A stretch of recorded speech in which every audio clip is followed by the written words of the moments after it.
Now we are going to conduct this lecture session here in this Sharda Devi Sabhangana.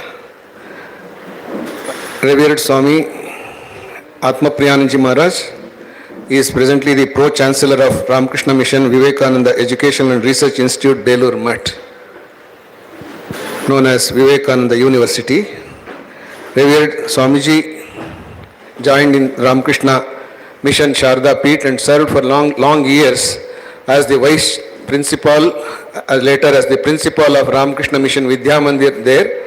Later, when Ramakrishna Mission started the Vivekananda University, Revered Swamiji became the Vice Chancellor of Ramakrishna Mission Vivekananda Educational and Research Institute.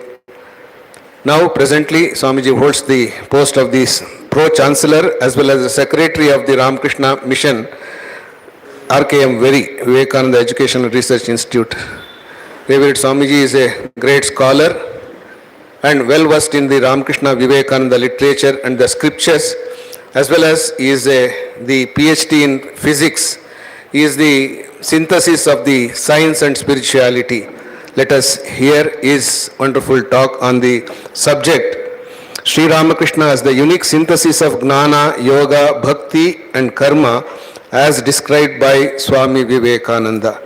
Now I request Revered Swami Atmapriyananda Ji Maharaj to give his discourse. I need a copy of that.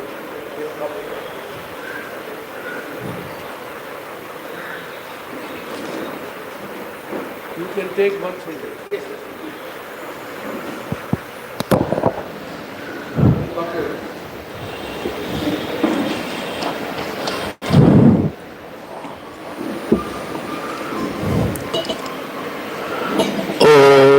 शक्ति समुद्र समुत्थतरंगम दर्शित प्रेम विजृंभितरंगम संशय राक्षस नाशमहस्त्रम यामि गुरुम शरणं भववैद्यम अद्वय तत्व समाहित चित्तम प्रोज्वल भक्ति पटावृत वृत्तम कर्म कलेवरम अद्भुत चेष्टम यामि गुरुम शरणं भववैद्यम नरदेव देव जय जय Nardev.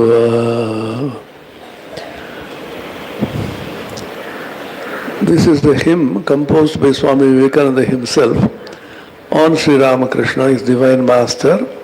He does not mention the name of Sri Ramakrishna. He simply says, Yami Gurum Sharanam Bhavavaidyam. I bow down to my Guru. Who is the Guru? He is Bhavavaidya. This is a very standard concept in Hinduism particularly, where the goal is Bhava Bandhana Chedana. Swami Vivekananda mentioned his rules book for the Ramakrishna Mutt, Belur Mutt, which is studied by the monks of Ramakrishna order, in which he says our goal is neither enjoyment nor even tapasya. It is bhava bandhana chedana, cutting the bonds of samsara. Bhava means samsara, and attainment of jnana or bhakti. Jnana and bhakti, as you know, are identical. Very often those who become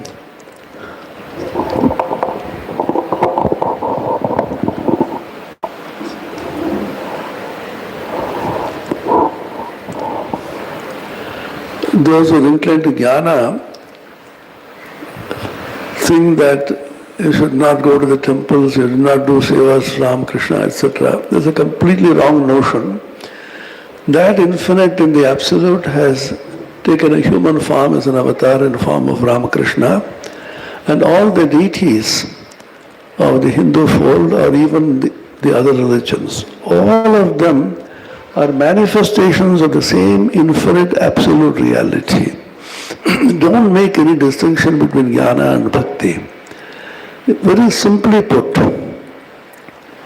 jnana is nishtha towards Nirguna Brahman, and bhakti is the nishtha towards Saguna Brahman.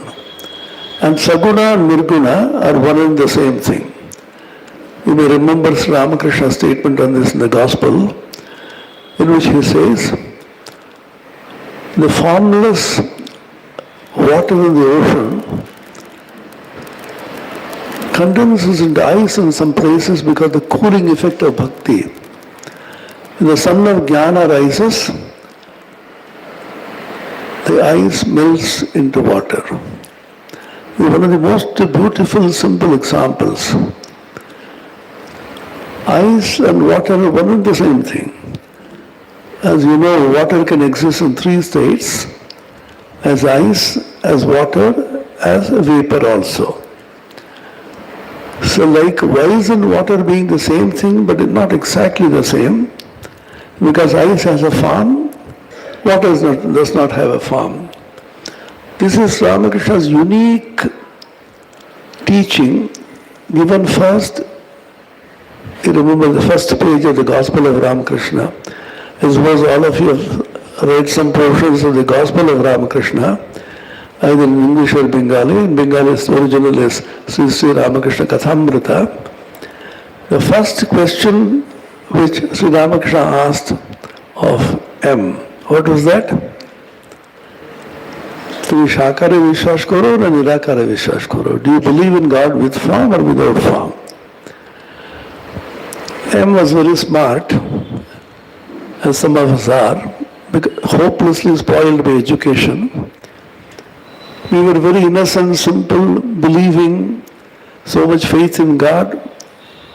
He has the education of Macaulay, in which he said, I'll brainwash these Indians in such a way, give them such an education by which outwardly they'll appear to be Indians, inwardly they'll be thoroughly anglicized. And he succeeded in doing that even today. When he was traveling in the plane yesterday, an Indian mother belonging to any part of India, I don't mention the region, talking to a little child continuously in English. The child is struggling. Why don't my own child, the mother is talking. So what kind of culture we are imbibing? Remember, we can never pick up any foreign tongue, however much we may try, to the extent they pick up. And when they can't speak our language, English, Bengali or Kannada, etc., they feel very proud. So Bengalis say, oh, আমি বাংলা কবিতা বলতে পারি না. There's a great pride in it. You should be ashamed of it. A young man came to Rabindranath Tagore. He had been abroad for a long time. He came back. Gurudev, আমি তো বাংলা খুব একটা বলতে পারি না. I can't speak much of Bengali. They said, Rabindranath smiled and said, yes, I can see that. You've forgotten your own mother tongue and you have not picked up English also. So the pride in our culture, pride in our country, pride in our religion, pride in our heritage, this will come only when you read the conversations of Mahapurushas, avatars. Here is a absolutely unlettered person, Ramakrishna. What is Ramakrishna's external identity? Somebody leads Ramakrishna's life, well, don't worry about his spirituality and all that. He is a school dropout. You are supposed to go to school and he'll bunk school and go to the mango grove and then enact dramas or sing songs and come back home.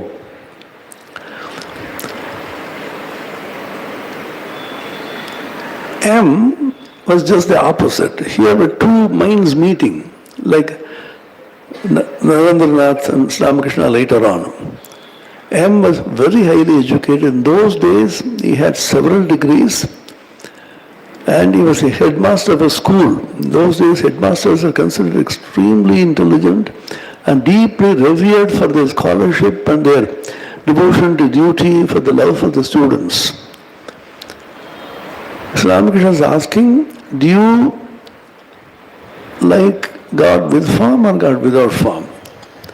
All of us are supposed to be very smart, If you say, I'm very devoted to somebody, go to the temple, oh, you still go to the temple. Naren also made fun of Ramakrishna, do you know? Narendranath said, Tini ekhona Kali ghore jan. Even now, he goes to Kali temple.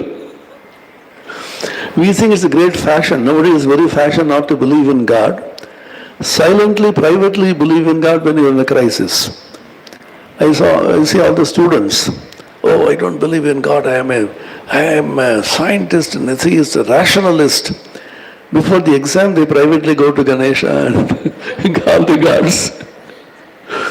See, when you are faced with crisis, when you come to the end of your tether, you cry and cry, where is help? You are totally helpless. No human being will stand by you. Then from within there's a cry which says, oh Lord, save me. When I meet Swami Vivekananda sometime later, I don't know when, I will ask him, from the world pulpit he said, Advaita alone is the future religion of humanity. Do away with all superstitions. Would to God I have never been brought up in such superstition. Throw away all gods and goddesses. Dethrone them from your heart and install that, the infinite Atman. My dear sir, you talk about all this in the West. Why did you end up in India by saying, Tasmat tvameva sharanam mama dina bandho? You have to end up there. So the formless and formful form of God, they are one and the same. Like the ice and water of Ramakrishna's story. So Ramakrishna tells him, that's good, besh.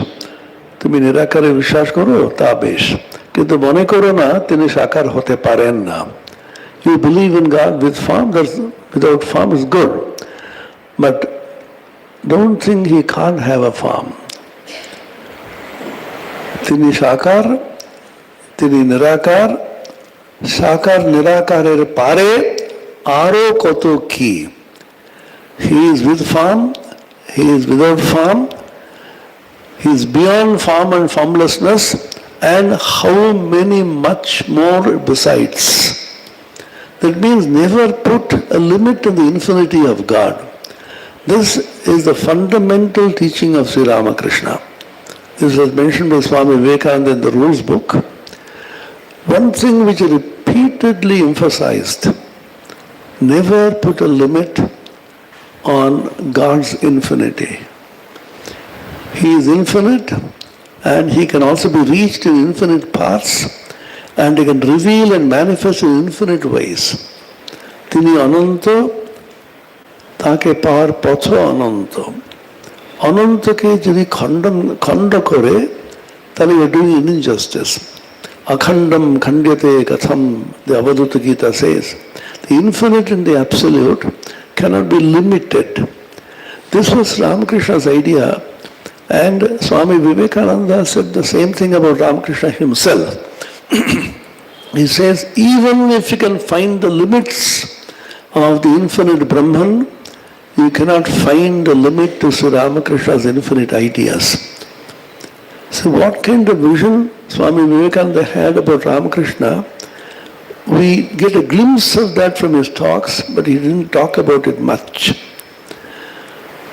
In the Swami Sishya Samvada, the dialogue between the disciple, Sarachandra Chakrabarti and Swami Vivekananda, the disciple asks Swamiji, do you believe that Ramakrishna was an incarnation of God, an avatar?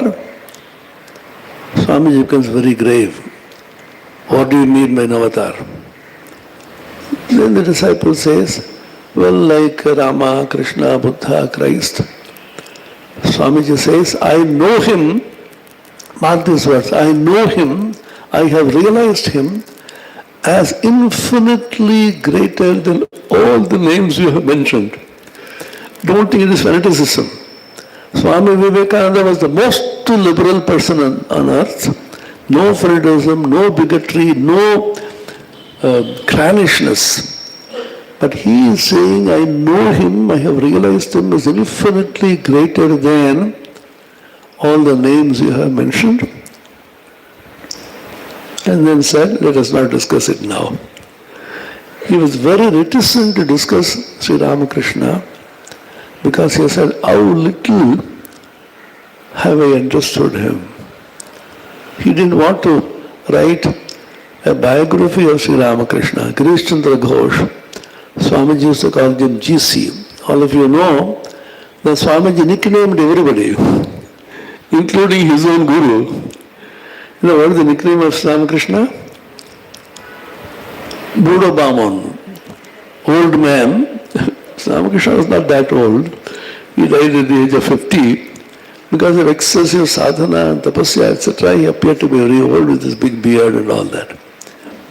Only person for whom the greatest respect, he always used to say, Koti Shashtanga Pranam Make Devi, Holy Mother Sharada Devi. To everybody he had a nickname. To Akhandananda Ji, his name was Gangadhar. So Swamiji called him Ganges because of Ganga. And Mrs. Holy Bull, you know what is the nickname? The Holy Cow, Mrs. Bull. And Swamiji used to call Girish Chandra Ghosh as GC. Then he said, GC, you ask me to pound this hill, this hillock there, I can smash it into smithereens and make it into powder. I can do that. You ask me to dry up this ocean, I can do that. But please do not ask me to write a biography of Sri Ramakrishna. How little have I understood him. But he wrote a poetic biography which is compulsorily sung at the mandate of Swami Vivekananda every day in the evenings. What is that? Khandana bhava bandhana jaga vandana vandito mai. If you carefully analyze, contemplate, think about, meditate on each word, you will see how many dimensions of Sri Ramakrishna emerge from that. There, the very next second line, apart from saying is Khandana bhava bandhana, which means Swami Vivekananda meant that Sri Ramakrishna was a mukti data. I assume all of you are mumukshus. What is our identity?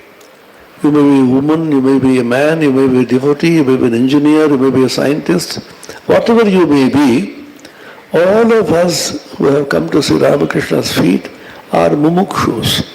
We are striving for liberation. We want to go beyond ignorance and never caught in this body. Somehow or other we have got caught. What is the biggest mistake we did in life? We have done so many mistakes. You may say, which mistake are you talking about? The biggest mistake we did was to have been born. If there is no Janma for us, then all problems would have been solved. Why were we born? Because of karma and because of desire. Some unfulfilled desire in this life, we have to be born again. So Holy Mother Sharada Devi said,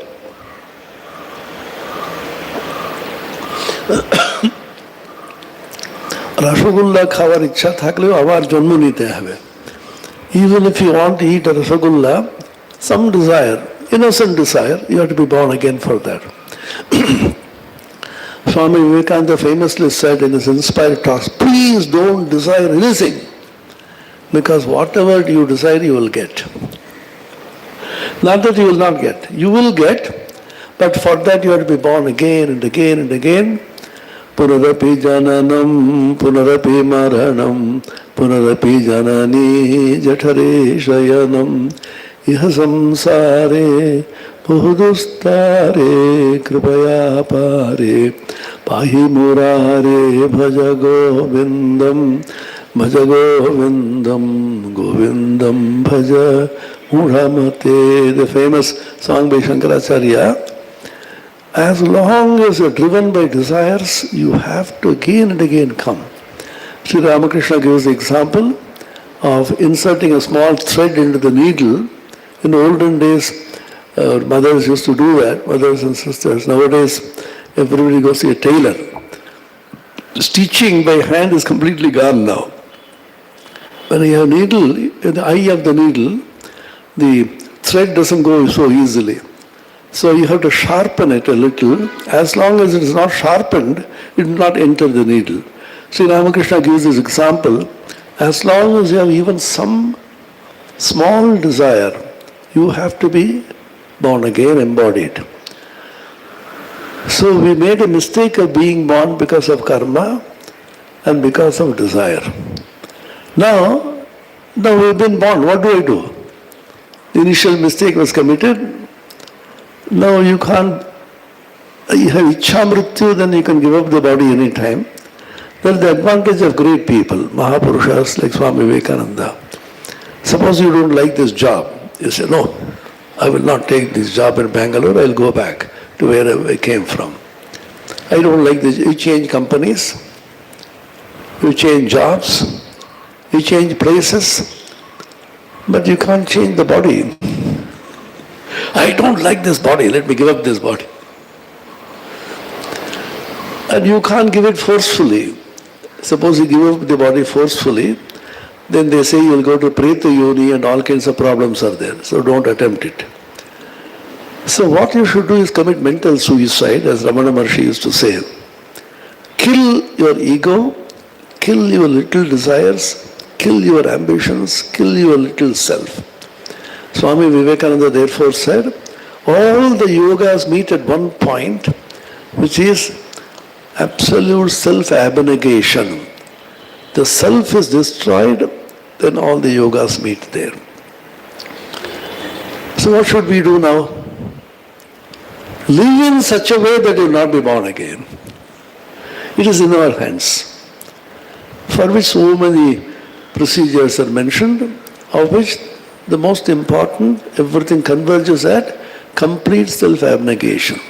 In the path of jnana, the self is destroyed, burnt by the power of jnana. Bhasmasat kurute Arjuna, jnana agni sarvakarmanam bhasmasat kurute tatha. Jnana agni burns the ego. By inquiry, atma vichara, you realize the ego is a myth, it is a non-entity, it is just a zero. In the path of bhakti, the ego melts away smoothly. Naham, naham, tuhu, tuhu. The whole history of Indian spiritual heritage and legacy may be summed up in 3 words. The inquiry is koham, who am I? Aham, kaha. In the path of bhakti, it is naham, naham, naham, tuhu, tuhu. Not I, but you, O Lord. In the path of jnana, it is soham, I am that infinite. Girish Chandra Ghosh once said, Mahamaya, you know Mahamaya? Everybody? This is a very clever way of pleasing the Divine Mother. Maya wants to catch you.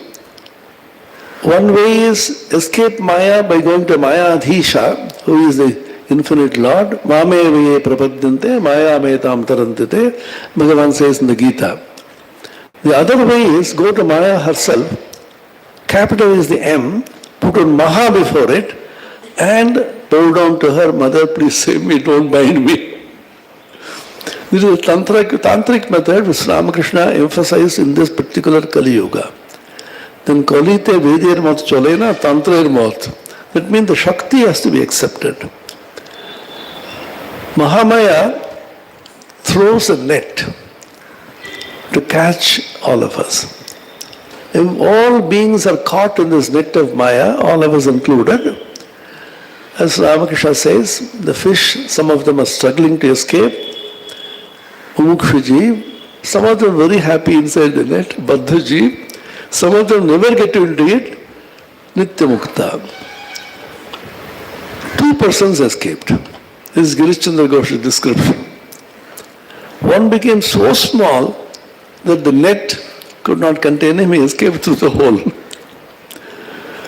Tiniest of the tiny, he raised his ego completely. The other person became so huge the net could not catch him. The first person was Nag Mahashaya. He raised his ego to such an extent that he could not be caught in the net. That is Naham Naham, the Bhakti path. The other was Swami Vivekananda, who became so huge.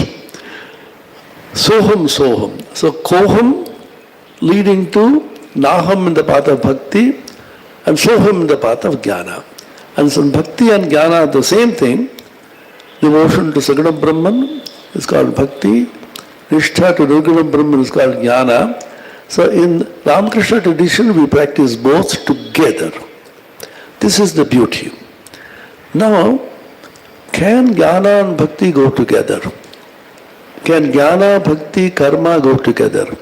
Can Jnana, Bhakti, Karma and Yoga go together? This is a big controversy over ages among the Acharyas, great Acharyas like Shankara, Ramanuja and so on. Shankara till the end fought against Jnana Karma Samuchchaya, the combination of Jnana and Karma. But you should remember, the words Jnana, Karma, etc. are used in so many different senses. Shankara used Jnana in the sense of Atma Brahma Aikya Jnana, which means I am a Jiva. All of us are Jivas. Are you conscious of it? We are not so much conscious, we think we are Jivas, we identify with the body. We identify with the body, we identify with the mind, we identify with the senses, we identify with all the other things outside. It's called Abhinivesha, Adhyasa, Adhyaropa. These are the words used in Advaita Vedanta. Because of that, we don't realize ourselves as Jiva apart from the body and the mind. The first realization that comes to a person who is doing sadhana is the realization that I am a Jiva, a spirit, apart from the body, apart from the mind, apart from the senses, apart from all the worldly things outside. I am a spirit residing in the body. Body is called Deha. The person who possesses Deha is called a Dehi. That's why in the Gita the word Dehi is used very often. You will see Dehi Nityam Avadhyoyam, Dehi Sarvasya Bharata, etc. So Dehi is a person who lives in the body, possesses the body. Shariri is a person who possesses the Sharira. So the first realization that I am a spirit apart from body, but this spirit Jivatma appears to be small, appears to be Alpagya, knowing very little, is very tiny and so on. That's what we feel. Advaita Vedanta says, ultimately when the real Swarupa, if you carefully examine and realize it, that the Jiva is not a small little entity, it is the infinite and the absolute. When the Jiva realizes his real Swarupa as the infinite Brahman, then he gets the realization of the Atma Brahma Aikya. This is the essence of what is known as the Mahavakyas. The Mahavakyas are great statements. The essence of these statements in the Mahavakya, they say that you and the infinite spirit, that you are identical. There's one path. In the path of bhakti, you realize yourself as Jiva. That's also compulsory. Up to that, both Advaita Vedanta and Vishishta Advaita Vedanta, bhakti, all of them are same. You have to first realize yourself as a spirit living in the body. Ramanuja also will go for that. And Ramanuja says, Vishishta Advaita Vedanta, through Karma Yoga, Nishkama Karma Yoga, you can attain up to that state. All the acharyas accept this. So it does not worry about the differences between Shankara and Ramanuja. Take the common point. Through Nishkama Karma Yoga, you can realize yourself as the Atman, the Jiva Atman residing in the body. Karma Yoga cannot stand alone. Karma Yoga can be practiced in several ways. The Gita gives all the possibilities. One possibility is Karma Yoga dependent on Jnana. I am not doing any karma. I am the infinite self, Nitya Shuddha Mukta Swarupa.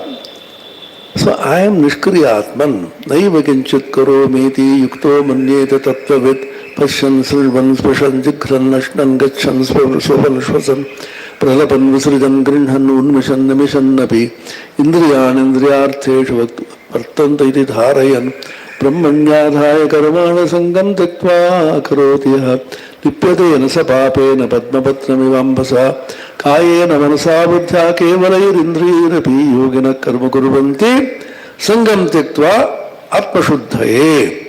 These are great statements of the Bhagavad Gita.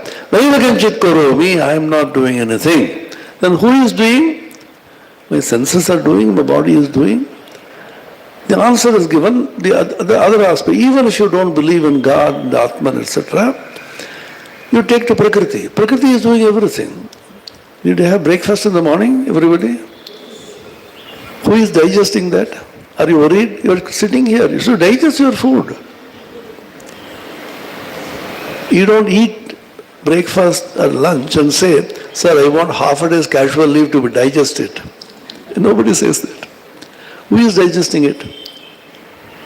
Prakriti.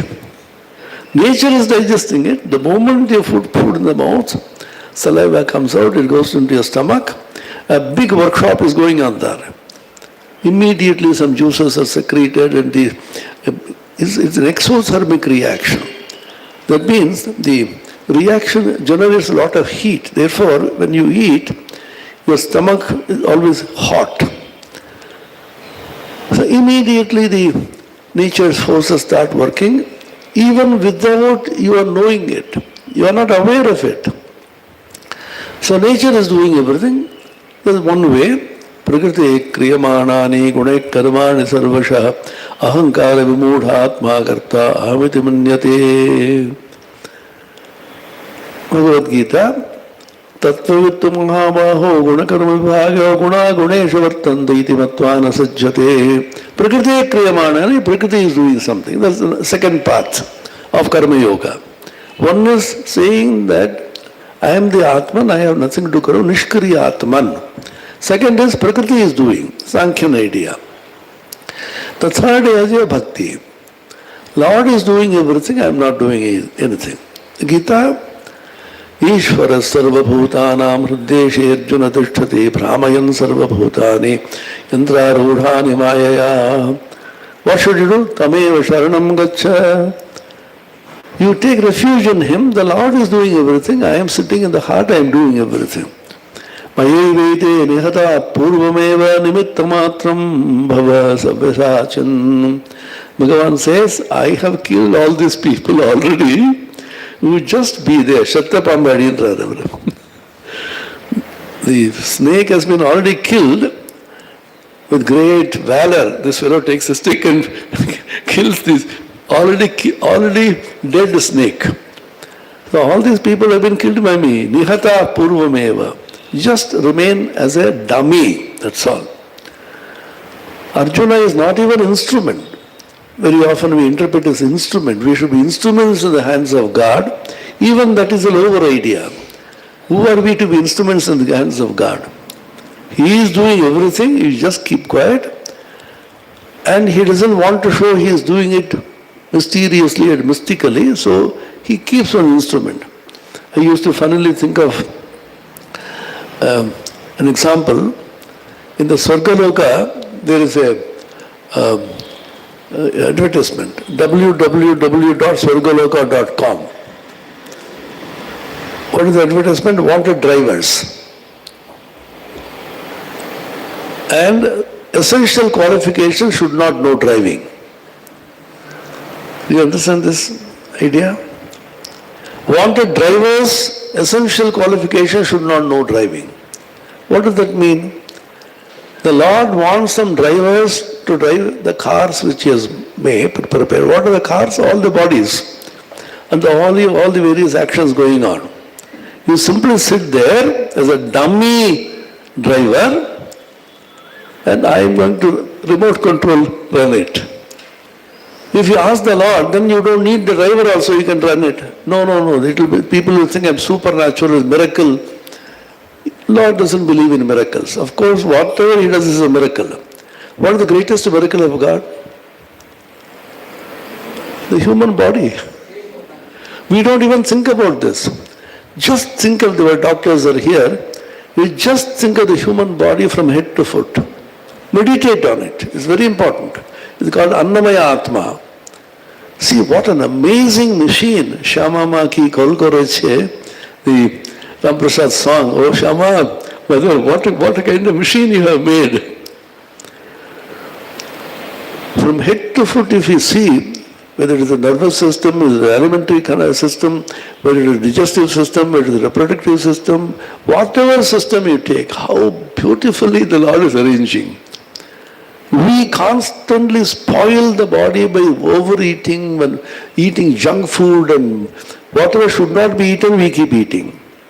But the Lord, in His great compassion, says, oh child, why did you eat? Yesterday I cleaned your bowels and then cleaned your stomach. Today again you are making the same mistake. Again you do. The compassionate Lord says, all right, let me do it. The body has a way of completely coming back to balance. Nature makes it. Human mind, what a miracle is the human mind. We know everybody is amazed. AI, Chat GPT.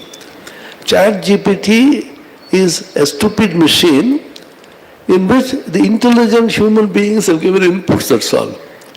But the beauty of Chat GPT is it can do it at amazing speed. Recently we celebrated Shankara Jayanti. Shankara Jayanti, there is one session,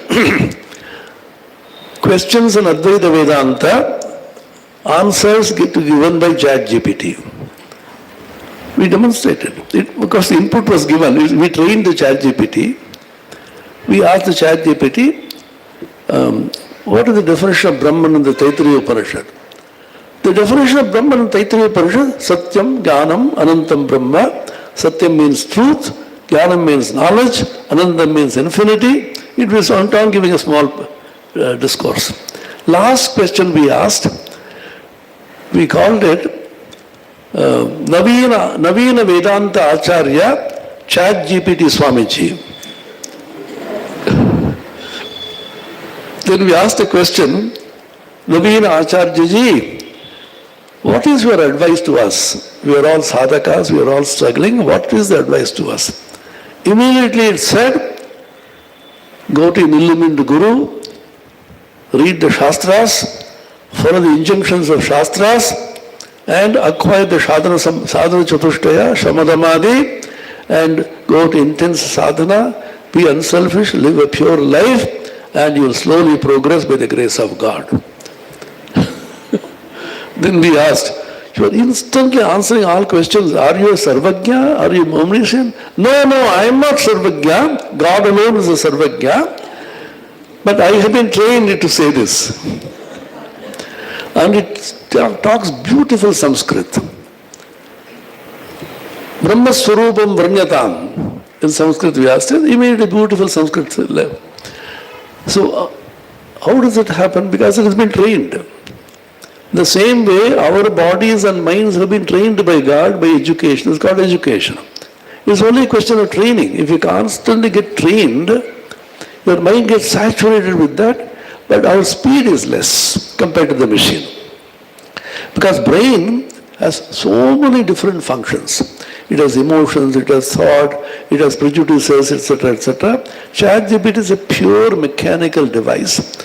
But the amazing device has been prepared by human intelligence. So AI means absolute intelligence of man and the artificial intelligence of that. So why I am saying this is because the Lord does His own work. He doesn't need any karana. In the Shvetashvatara Upanishad there is a beautiful mantra which Shankaracharya is very fond of quoting. Apanipado yavanor grihita pasyatta chakshu shrunoti akarnaha. He does not have any hands but grasps everything. He does not have any feet, he moves along. He does not have any eyes but sees everything. He does not have any ears, he sees, hears everything. That means he does not need any karana or instrument. To say I am the instrument of God is also, again the Shruti Vakya, that doesn't need instruments. What happens is he just wants some dummy people. How to become dummies? How can you become dummies? Just by completely eradicating our egos. As long as your ego, you can't be a dummy. If you know a little driving, you'll sit there and then after you become tired, they put the clutch and the accelerator, it will be an accident. Whenever people have tried to play smart with God, they have always been meeting with accidents. Don't try to play smart with God. He is much smarter than all of you are. Surrender to Him, depend upon Him. Then people ask, should I not do self-effort? Yes. The courage and the energy to make self-effort, He will provide you. Tadami Bhakti Yogam tam Jnana Marga te. Now, this is the path of Jnana and the path of Bhakti. And the path of Yoga also reduces the ego very little. By constantly meditation on the ego, you simply, just like in the path of Jnana, you burn away the ego by the power of Jnana, by the Jnana Agni. In the path of Yoga, Raja Yoga, you take it and bury it. There are two ways you can dispose of a human body, dead body. One is to bury it, other is to burn it. Yoga buries it. Yoga says simply take the ego, what you call the ego has to be completely buried. And the path of Karma Yoga, expand the ego. Serve the entire humanity as manifestations of God. Gita 1846. Yata pravrittir bhutanam ena sarvamidam tatam swakarmanadam abhircha siddhim vindate manavaha. That which pervades everything, from which everything is emanated, by worshipping that Supreme Being by your own actions, a man attains liberation. Suppose you come and ask, sir, what should I do to get liberation? What are you doing now? I am an engineer, I am a doctor, I am a teacher. Continue to do what you are doing, but do it as worship of God. Swakarmana tam abhyarcha. These are the four paths. Swami Vivekananda repeatedly emphasized that all these four paths should be combined. A very peculiar idea which none of the earlier acharyas spoke about. Earlier acharyas spoke about Shankara, Ramanuja, everybody as one yoga leading to the other. For example, Shankara will say, Karma Yoga is a path, preliminary path, which gives you chitta shuddhi, purification of mind, and afterwards you branch off to bhakti and then lastly to jnana. Ramanuja will say chitta shuddhi is necessary through Karma Yoga, then know yourself to the individual Jivatman, then long for the Paramatman who is God through bhakti, and ultimately bhakti is superior to everything. Actually, these are mere words only. All of them are only ways of looking at it. Jnana, Bhakti, Karma and Yoga. And Swami Vivekananda said, in the modern age, you can't have only one yoga exclusively. Suppose you say, I am a jnani. One person came to Ramana Maharshi and then told him, I also want to follow you, and then wear a kaupina and then go and sit in a corner in a cave and meditate. Then the Maharshi said, why should you do that? You continue to do what you are doing. But where did you come? He said, because of my karma. Everybody's karma will take him in his own way. Don't try to imitate anybody's karma. This is one problem. Our whole life gets completely spoiled through two diseases, particularly children in the schools and colleges and universities, through imitation and competition. Try to compete with everybody. Management people. There should be many management people. Please don't take offense. The management mantra, compete, excel through competition. Elbow out the other man. You should be on the top. If everybody in the top, who will be at the bottom? Somebody has to be the second so that somebody can be first. We teach our children wrongly to compete. A parent was beating the child for having got only 98% in mathematics. Child said, Mom, I got 98. What about the 2 marks? Don't laugh, that's what we are doing. How much we are torturing our children the wrong way. Compete. Compete with the other man. See, this book, don't show it to that boy. If he also gets hold of this, he will get more marks. The child innocently asks, Mom, he cannot purchase a book, he is too poor, cannot share it. Foolish fellow, never ask. How smart you are, hide it, don't show it to anybody. This is what everybody teaches.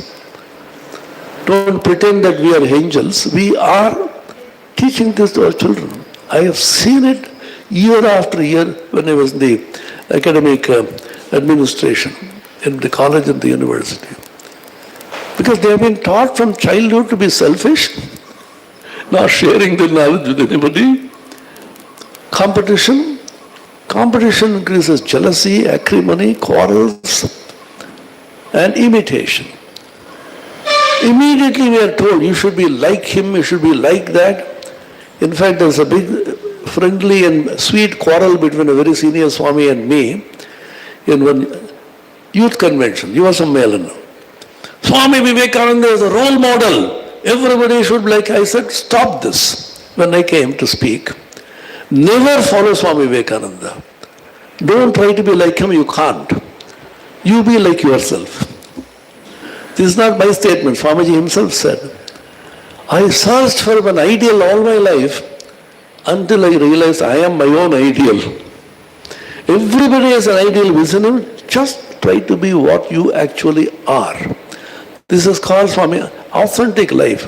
Pujya Swami Bhajanananda Ji, who lives at Vellore Math, repeatedly used to say this. He said, just be what you are. Every human being, every particle, every animal, every insect in this world is unique. This is the beauty of the universe. And the infinite variety is to be celebrated, not to be condemned. Uniformity is not the way. Just be what you are. Find out, go within, find out what you are. Try to manifest the highest potential which is within you, which Swamiji called education. You are a spark of divinity, manifest that, which he called religion. Don't try to be like anybody. You can't be like anybody. In every family, those days, joint families, there will be an old grandfather will be there, but mama will be there always. And he'll be very brilliant. And the mother will say, you should be like your mama. I was also told. Very brilliant mama we had. Then I used to admire, oh, what a brilliance. Can't you be like him? Then I am unable to do it, try. Then I used to cry and cry. When I slightly grew up, I said, why should mama be like me? Why should I be like him? See how we are completely spoiling our children. Don't tell them be like somebody, be like yourself. You have talents, everybody has a talent which the other man may not have. There is a poem which we studied in school, conversation between mountain and a squirrel. Squirrel is a little being, can't be really, and the mountain is a huge thing. Mountain is boasting, you fellow, you little fellow, you have no powers, no strength. Look at me. I have such a huge body, I can do this. I carry so many forests on my back. The last lines of the poem, which I read about 60 years back, I remember even now, 65 years back, school. Talents differ. All is well and wisely put. If I cannot carry forests on my back, neither can you crack a nut.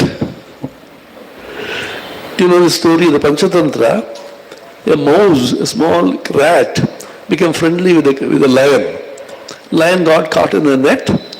It was roaring and roaring, could not come out. And the little rat ran there with the sharp teeth went on, cutting the net, and ultimately he was relieved. See, every person has some talent, something to manifest, something to contribute. If we did not have anything to contribute to this world, God would not have brought us to this universe. That great Shakti, Mahashakti which has brought us here, shows us there is a purpose for our death. There is a purpose we should accomplish. So never make the mistake of pushing children to competition and imitation. So Swami Vivekananda therefore said, nobody can imitate, but you can have models to inspire. So the Jnana, Bhakti, Karma and Yoga, you ask, the previous acharyas never said that. When Swamiji was asked, why is it that none of the previous acharyas did not say this? When you're talking about Dvaita, Visishta Advaita, Advaita, one step by step leading to the highest Advaita. In Chennai, then Madras, Swamiji drew himself to full height. Swamiji was not very tall. He was 5'8" or so. Then he said, why did the previous acharyas did not say that? It was left for me to say this. I was born to say this. That is the courage of the man. For the first time he gave a new formula to the modern world, which I want you to imbibe, study, contemplate and follow. The formula is, which his whole thing is embodied in the emblem. It is somewhere here. The emblem of the Ramakrishna mission, which you see everywhere. Swamiji drew that emblem in New York. The story is, 1896, the center was started. They were having breakfast. Then the publisher came and said, sir, your yoga is ready. I think they published the Karma Yoga or something, a small booklet. So the book is ready. We need a logo. Swamiji has just finished his breakfast. He took a pencil and paper, and drew it, and then tossed it across the table, draw it to scale. That is one of the most artistic, most powerful, most spiritual message of Ramakrishna Vivekananda to the modern world in just one picture. Meditate on that picture. Pujya Bhajanananda Ji used to tell us, keep that picture of the emblem, worship it, meditate upon it, contemplate it, follow it. What is the message of Ramakrishna and Vivekananda to the modern world is given in that emblem. You know the meaning of that emblem. Swami himself wrote, the wavy waters are symbolic of karma, the lotus of bhakti, the rising sun of jnana, and the encircling serpent is symbolic of the kundalini shakti or the yoga, while the swan in the picture is representative, symbolic of the Paramatman. So the meaning of the picture is, by a combination of jnana, karma, yoga and bhakti, the vision of the Paramatman is obtained. And one mantra he has written there, Tanno Hamsa Prachodayat. It's a very, very sacred mantra given to sannyasins. When we take sannyas, this mantra is given to us, called Paramahamsa Gayatri. I don't know why Swamiji gave it to the whole world. If you read this, in a sense, you got sannyas already.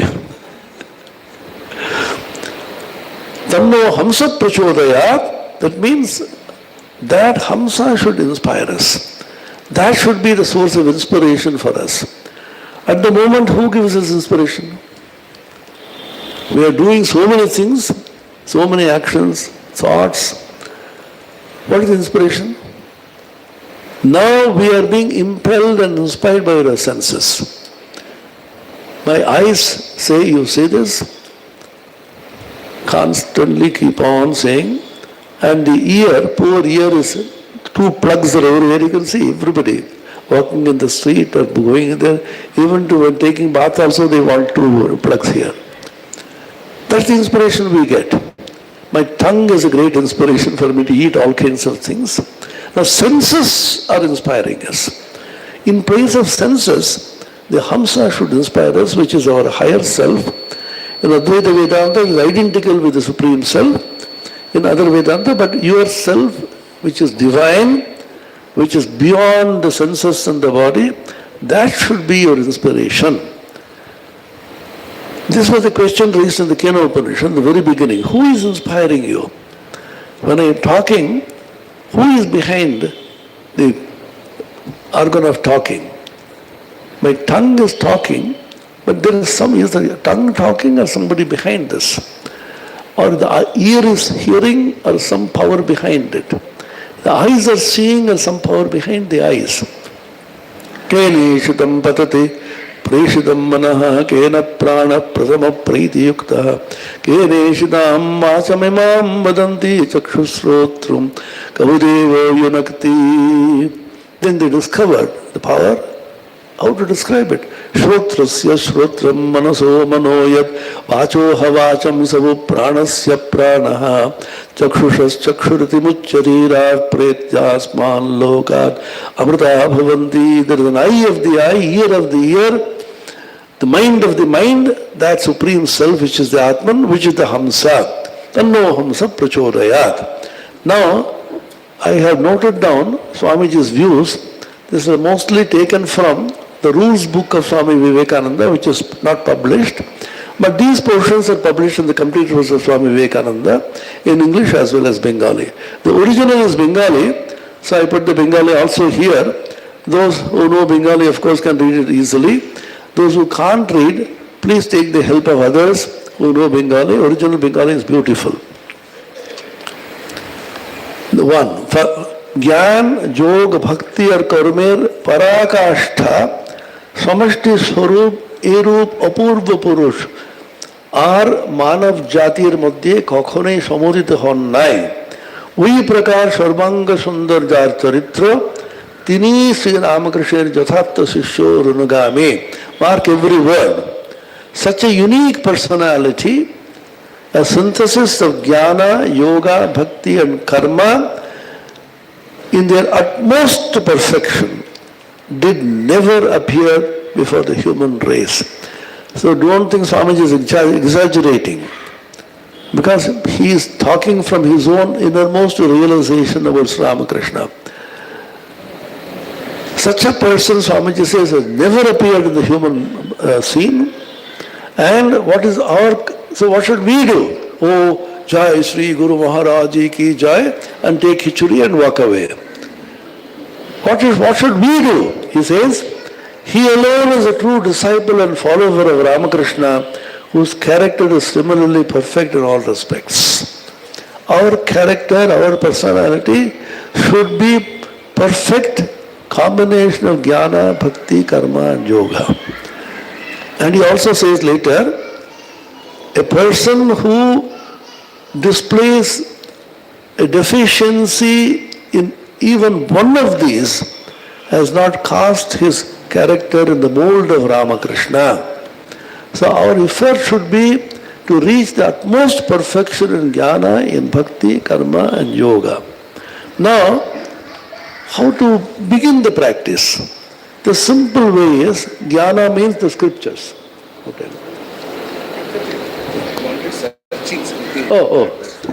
This. This emblem, I think all of you know this emblem. Yeah, this is here. So how to begin? For Jnana, scriptures, Shastras. Among the Shastras, so many Shastras are there. Hindu Shastras are such a vast ocean. You know Vedavyasa? Vedavyasa, 18 Mahapuranas he wrote. 18 Puranas, of which some are Mahapuranas. And Mahabharata, 100,000 shlokas, 1 lakh. Among the 18 Puranas, the largest Purana is Skanda Purana with 1 lakh shlokas. And the smallest should be about 25 to 30,000. Find out the number of shlokas. Then he is the author of the Vedanta Sutras called Brahma Sutras. Mahabharata, Ashtadasha Purana and the Brahma Sutras. What kind of mind he should be having? That's why we say, Namostute Vyasa Vishala Buddhe. Vishala Buddhi. So many Shastras, and Tantra came later on. And now Ramakrishna Vivekananda literature, how much should you study? Suppose you say, have you studied this? Oh, how much can I study? Then one formula is given in Vedanta. The formula is very simple. Ananta Shastram Bhuveditavyam Shastra is Ananta, and so much is to be known. Alpascha kalo bhavascha vigna. Time is so short. The obstacles are too many. Last night from the airport to reach here, it took 3 hours. Waterlogging, this and that. For at every step, as you slowly age, slightly aged people will know, when you slightly age, your faculties come down, you can't walk properly, you can't sleep. So prime of youth we waste in other things. Alpascha kalo bhavascha viknaha yat sarabhutam tadupasitavyam. What is the essence you study? Yat sarabhutam tadupasitavyam hamso yatha kshiramivamba mishram. Hamsa, proverbially, the mythological story is that Hamsa, when water and milk are mixed, it will take only the milk. Now the question is, what is the Sarabhuta? Simple answer which is traditionally handed down, the Ramakrishna tradition is, the Bhagavad Gita, that is the most essential.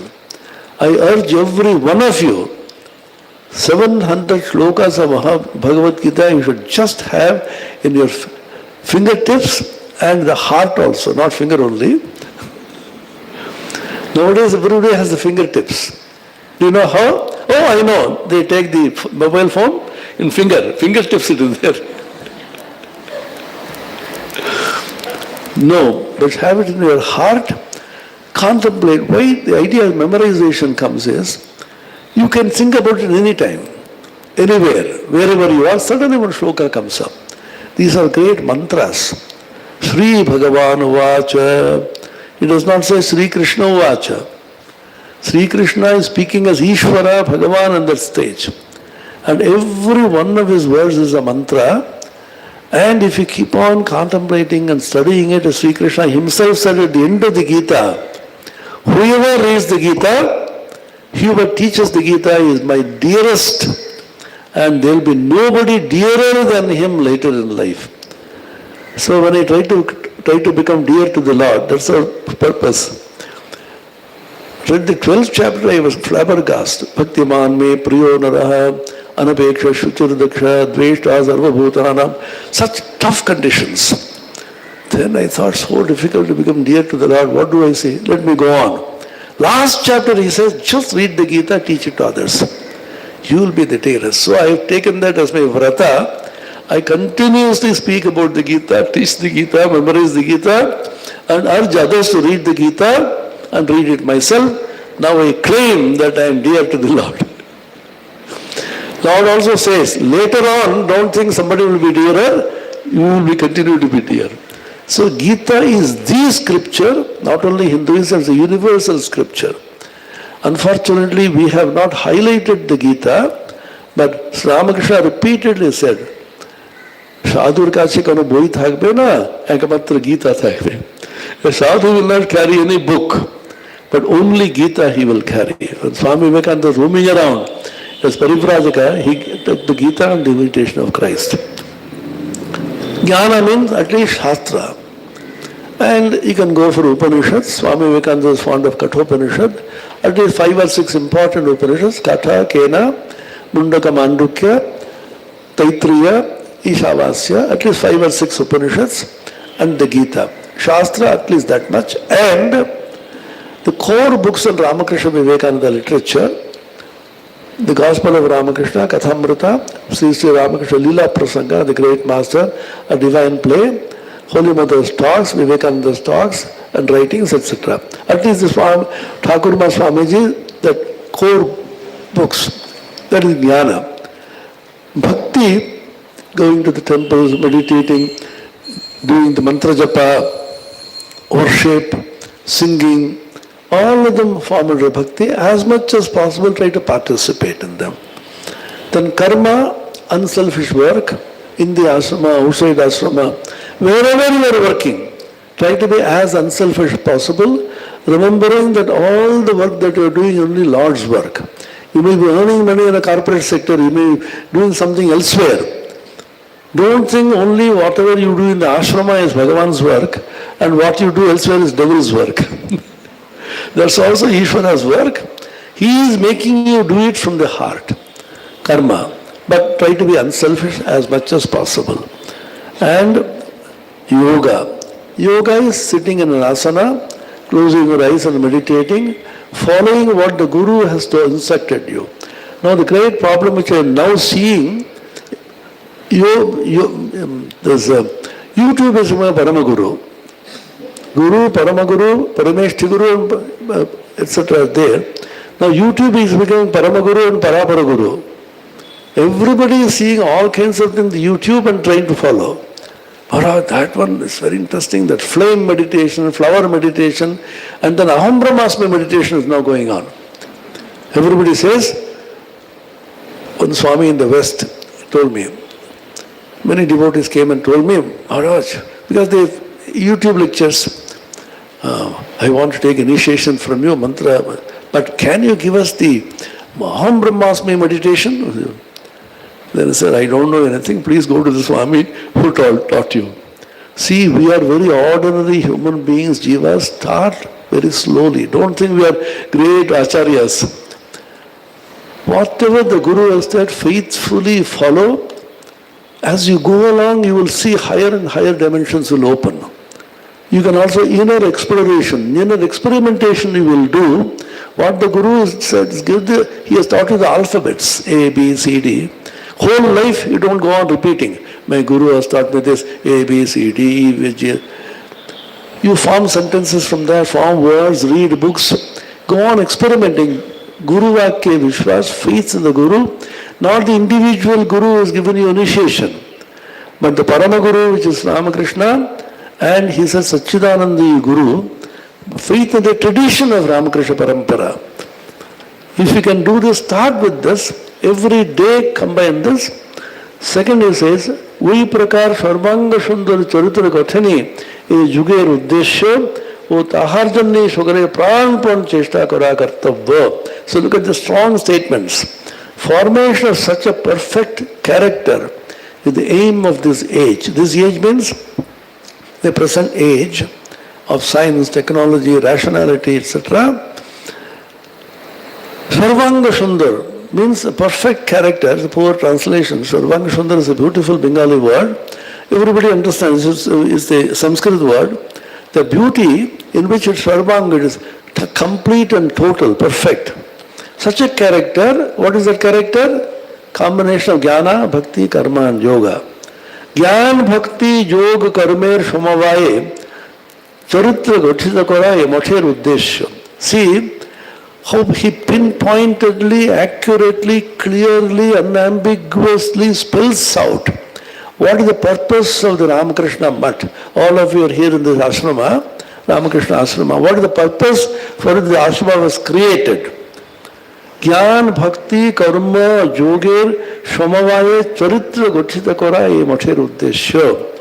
Formation of character, build character through a combination of Jnana, Bhakti, Yoga and Karma. Each one of the members, all of you present here, all of us who are serving as full-time as sannyasis and brahmacharis, and all the devotees coming here, they should strive their utmost to form a character which is a combination of all these four. Even tannimitta shakal ke प्राणपन चेष्टा करा उचित. As much as possible you strive utmost for that alone. ज्ञान, भक्ति, योग और कर्मेण समवाय चरित्र गठित करा मठेर उद्देश्य. Again he repeats.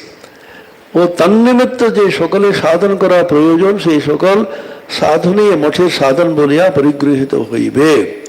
Purpose of this creation of this mat is to build character through a combination of Jnana, Bhakti, Karma and Yoga, and whatever sadhanas are necessary for that end will be accepted as sadhanas for this mat. 4. Atev, সকলেরই মনে রাখা উচিত যে এই সকল অঙ্গের যিনি একটিতেও ন্যূনতা প্রদর্শন করেন তাহার চরিত্র রামকৃষ্ণ রূপ মূষায় প্রকৃত রূপে দ্রুত হয় নাই. A clear warning he gives. Therefore, everyone should bear this in mind that anyone showing deficiency in even a single of these. I may be a great jnani, I read the Shastras, I don't go to the temples, I don't worship, I don't do the bhajan, I feel I'm great Advaitin, I will not go for all that. Then there is a deficiency in bhakti. So I finally say in the Calcutta University, in the olden days, now also it's continuing, there is an honors course. Now 3 years, now they made it 4 years. 4 papers if they are there, in every paper you should pass, not total. 40 marks is minimum, so you can't get 60 marks in one and 20 marks in another. Every paper you should get 40. Jnana paper, Bhakti paper, Yoga paper and Karma paper, every one of them you should get 40 and total at least 160, 4 into 4. If you get some paper, somebody may get more, 80%, because he may be a great karmi, but in bhakti he may be less. He doesn't go to the temple, never seen meditating at any time. If you have deficiency, show some kind of deficiency, any one of them, the Ramakrishna mold, that you are not cast yourself in that. Swamiji, how clearly he wants. Lastly, আরো ইহা মনে রাখা উচিত যে নিজের মুক্তি সাধনের জন্য মাত্র যিনি চেষ্টা করেন তার অপেক্ষা যিনি অপরের কল্যাণের জন্য চেষ্টা করেন তিনি মহত্তর কার্য করেন. So Swamiji repeatedly mentioned this. A person who only worries about his own mukti, I will run away here, I will resign my job, go to a corner of look at the tip of my nose. Ultimately, you will only keep on looking at the tip of your nose, get mentally disturbed and get frustrated and see your colleagues getting promotion after promotion and then say, I made a mistake, did I make a mistake? And then you go to various swamis. Every swami will give you different advices. That's another problem. But follow this. This is Swami Vivekananda said, every one of us is bound to follow this. Whatever any swami XYZ may say, everybody has to go by this. Swamiji is clear. He dictated these rules. Not that Swamiji wrote. He dictated these rules. And then it is written down, it is coming through tradition. So every one of us should strive through a combination of Jnana, Bhakti, Karma and Yoga for Bhava Bandhana Chedana, and a beautiful combination method which Swamiji has given us is the only suitable medicine for the present age. Swamiji said, in this age you can't be exclusive. Exclusivism is a word which does not occur in the dictionary of Ramakrishna Vivekananda. You should never be exclusive. Be inclusive, take everybody in. Sometimes devotees feel very sad. I'm not able to study, I don't know Sanskrit, this fellow is a great scholar. You are a great bhakta, you are a great karmi, go by that. But try to improve that also. Some people say among the devotees, I don't care for Sanskrit, this and that. I will work for the Lord, I will work for others. What is the use of simply memorizing? Grapes are sour. You know the story of Aesop? Just because you can't do that, don't decry. That's also necessary. And a person who is a great Advaita Jnani, that's what many Swamis claim nowadays, that person who talks about all these various Advaita Granthas, he may not be willing to do any kind of work. He has failed according to Swamiji. And a person does only work. He does not go to the temple, does not meditate, does not do puja, etc., bhajana, and the bhajan, etc., he has also failed. Who has passed? A person who has completed a harmonious combination of Jnana, Bhakti, Karma and Yoga, keeping Sri Ramakrishna as the ideal, and Swamiji says clearly, such a unique personality, synthesis of Karma, Jnana and Yoga and Bhakti, in the utmost perfection, Parakashtha Samashti Rupe, has never before appeared by the human race, and he alone, look at Swamiji's statement, is a true disciple and follower of Ramakrishna, whose character is similarly perfect in all respects. All of us claim to be devotees of Ramakrishna, and we claim to be sannyas in the Ramakrishna Parampara. All of you are ardent, devoted followers of Ramakrishna Vivekananda. Now realize what it means to be a disciple, what it means to be a follower. Ask yourself, have I combined all this? 4 papers, you self-evaluation. 4 papers you find, some paper you may get even 0. Some paper you may get very high marks. No, every paper at least 40%. Then you have the right to enter the mat. So later on, time may come, the Dharma, the guard there will have a checklist. Oh, you want to go to Ramakrishna, you want an initiation from Ramakrishna Mission? Jnana paper, how many marks you have got? Finally, you may not be allowed. This is what Swamiji says. Only such a person can be called a worthy disciple. Thank you so much. Let us try to follow as much as possible, but know the path which Swamiji showed us. Very often all kinds of things we say exactly follow Sri Ramakrishna through Swami Vivekananda. Swamiji told his sister Nivedita, he did not understand himself, Ramakrishna. He did not understand himself. He lived that great life and I read the meaning. Swamiji was a person as an Ararishi. He read the meaning, his interpretation of Vivekananda. Ramakrishna is the ultimate interpretation. Even among the direct disciples of Ramakrishna, there is a lot of variations may be there. Turiyanji will emphasize the tapasya, so Premanji will emphasize the bhakti, etc. But stick to Swamiji. His interpretation is final, which all the direct disciples accepted. So let us try to follow as much as possible. By his grace, we may be able to succeed, and in this very life, we should succeed. I don't know, next life we'll get a human body at all or not. So don't lose this great opportunity, because the human body is such a great opportunity for us. So Ramakrishna said in the Gospel of Ramakrishna, he is born in vain who, having the rare privilege of attaining the human birth, does not realize God in this life. That means realize Sri Ramakrishna through a combination of Jnana, Bhakti, Karma and Yoga. Jai Sri Ramakrishna. Thank you so much.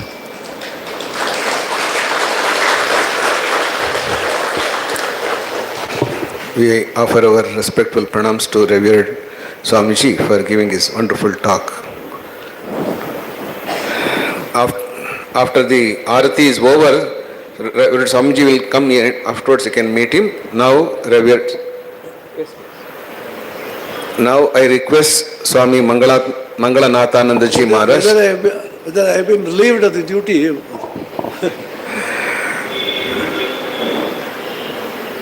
Now, I request Pujya Swami Mangalanathananda Ji Maharaj to give his talk in Kannada, that is Bhaktarige ಕೆಲವು ಸಲಹೆಗಳು.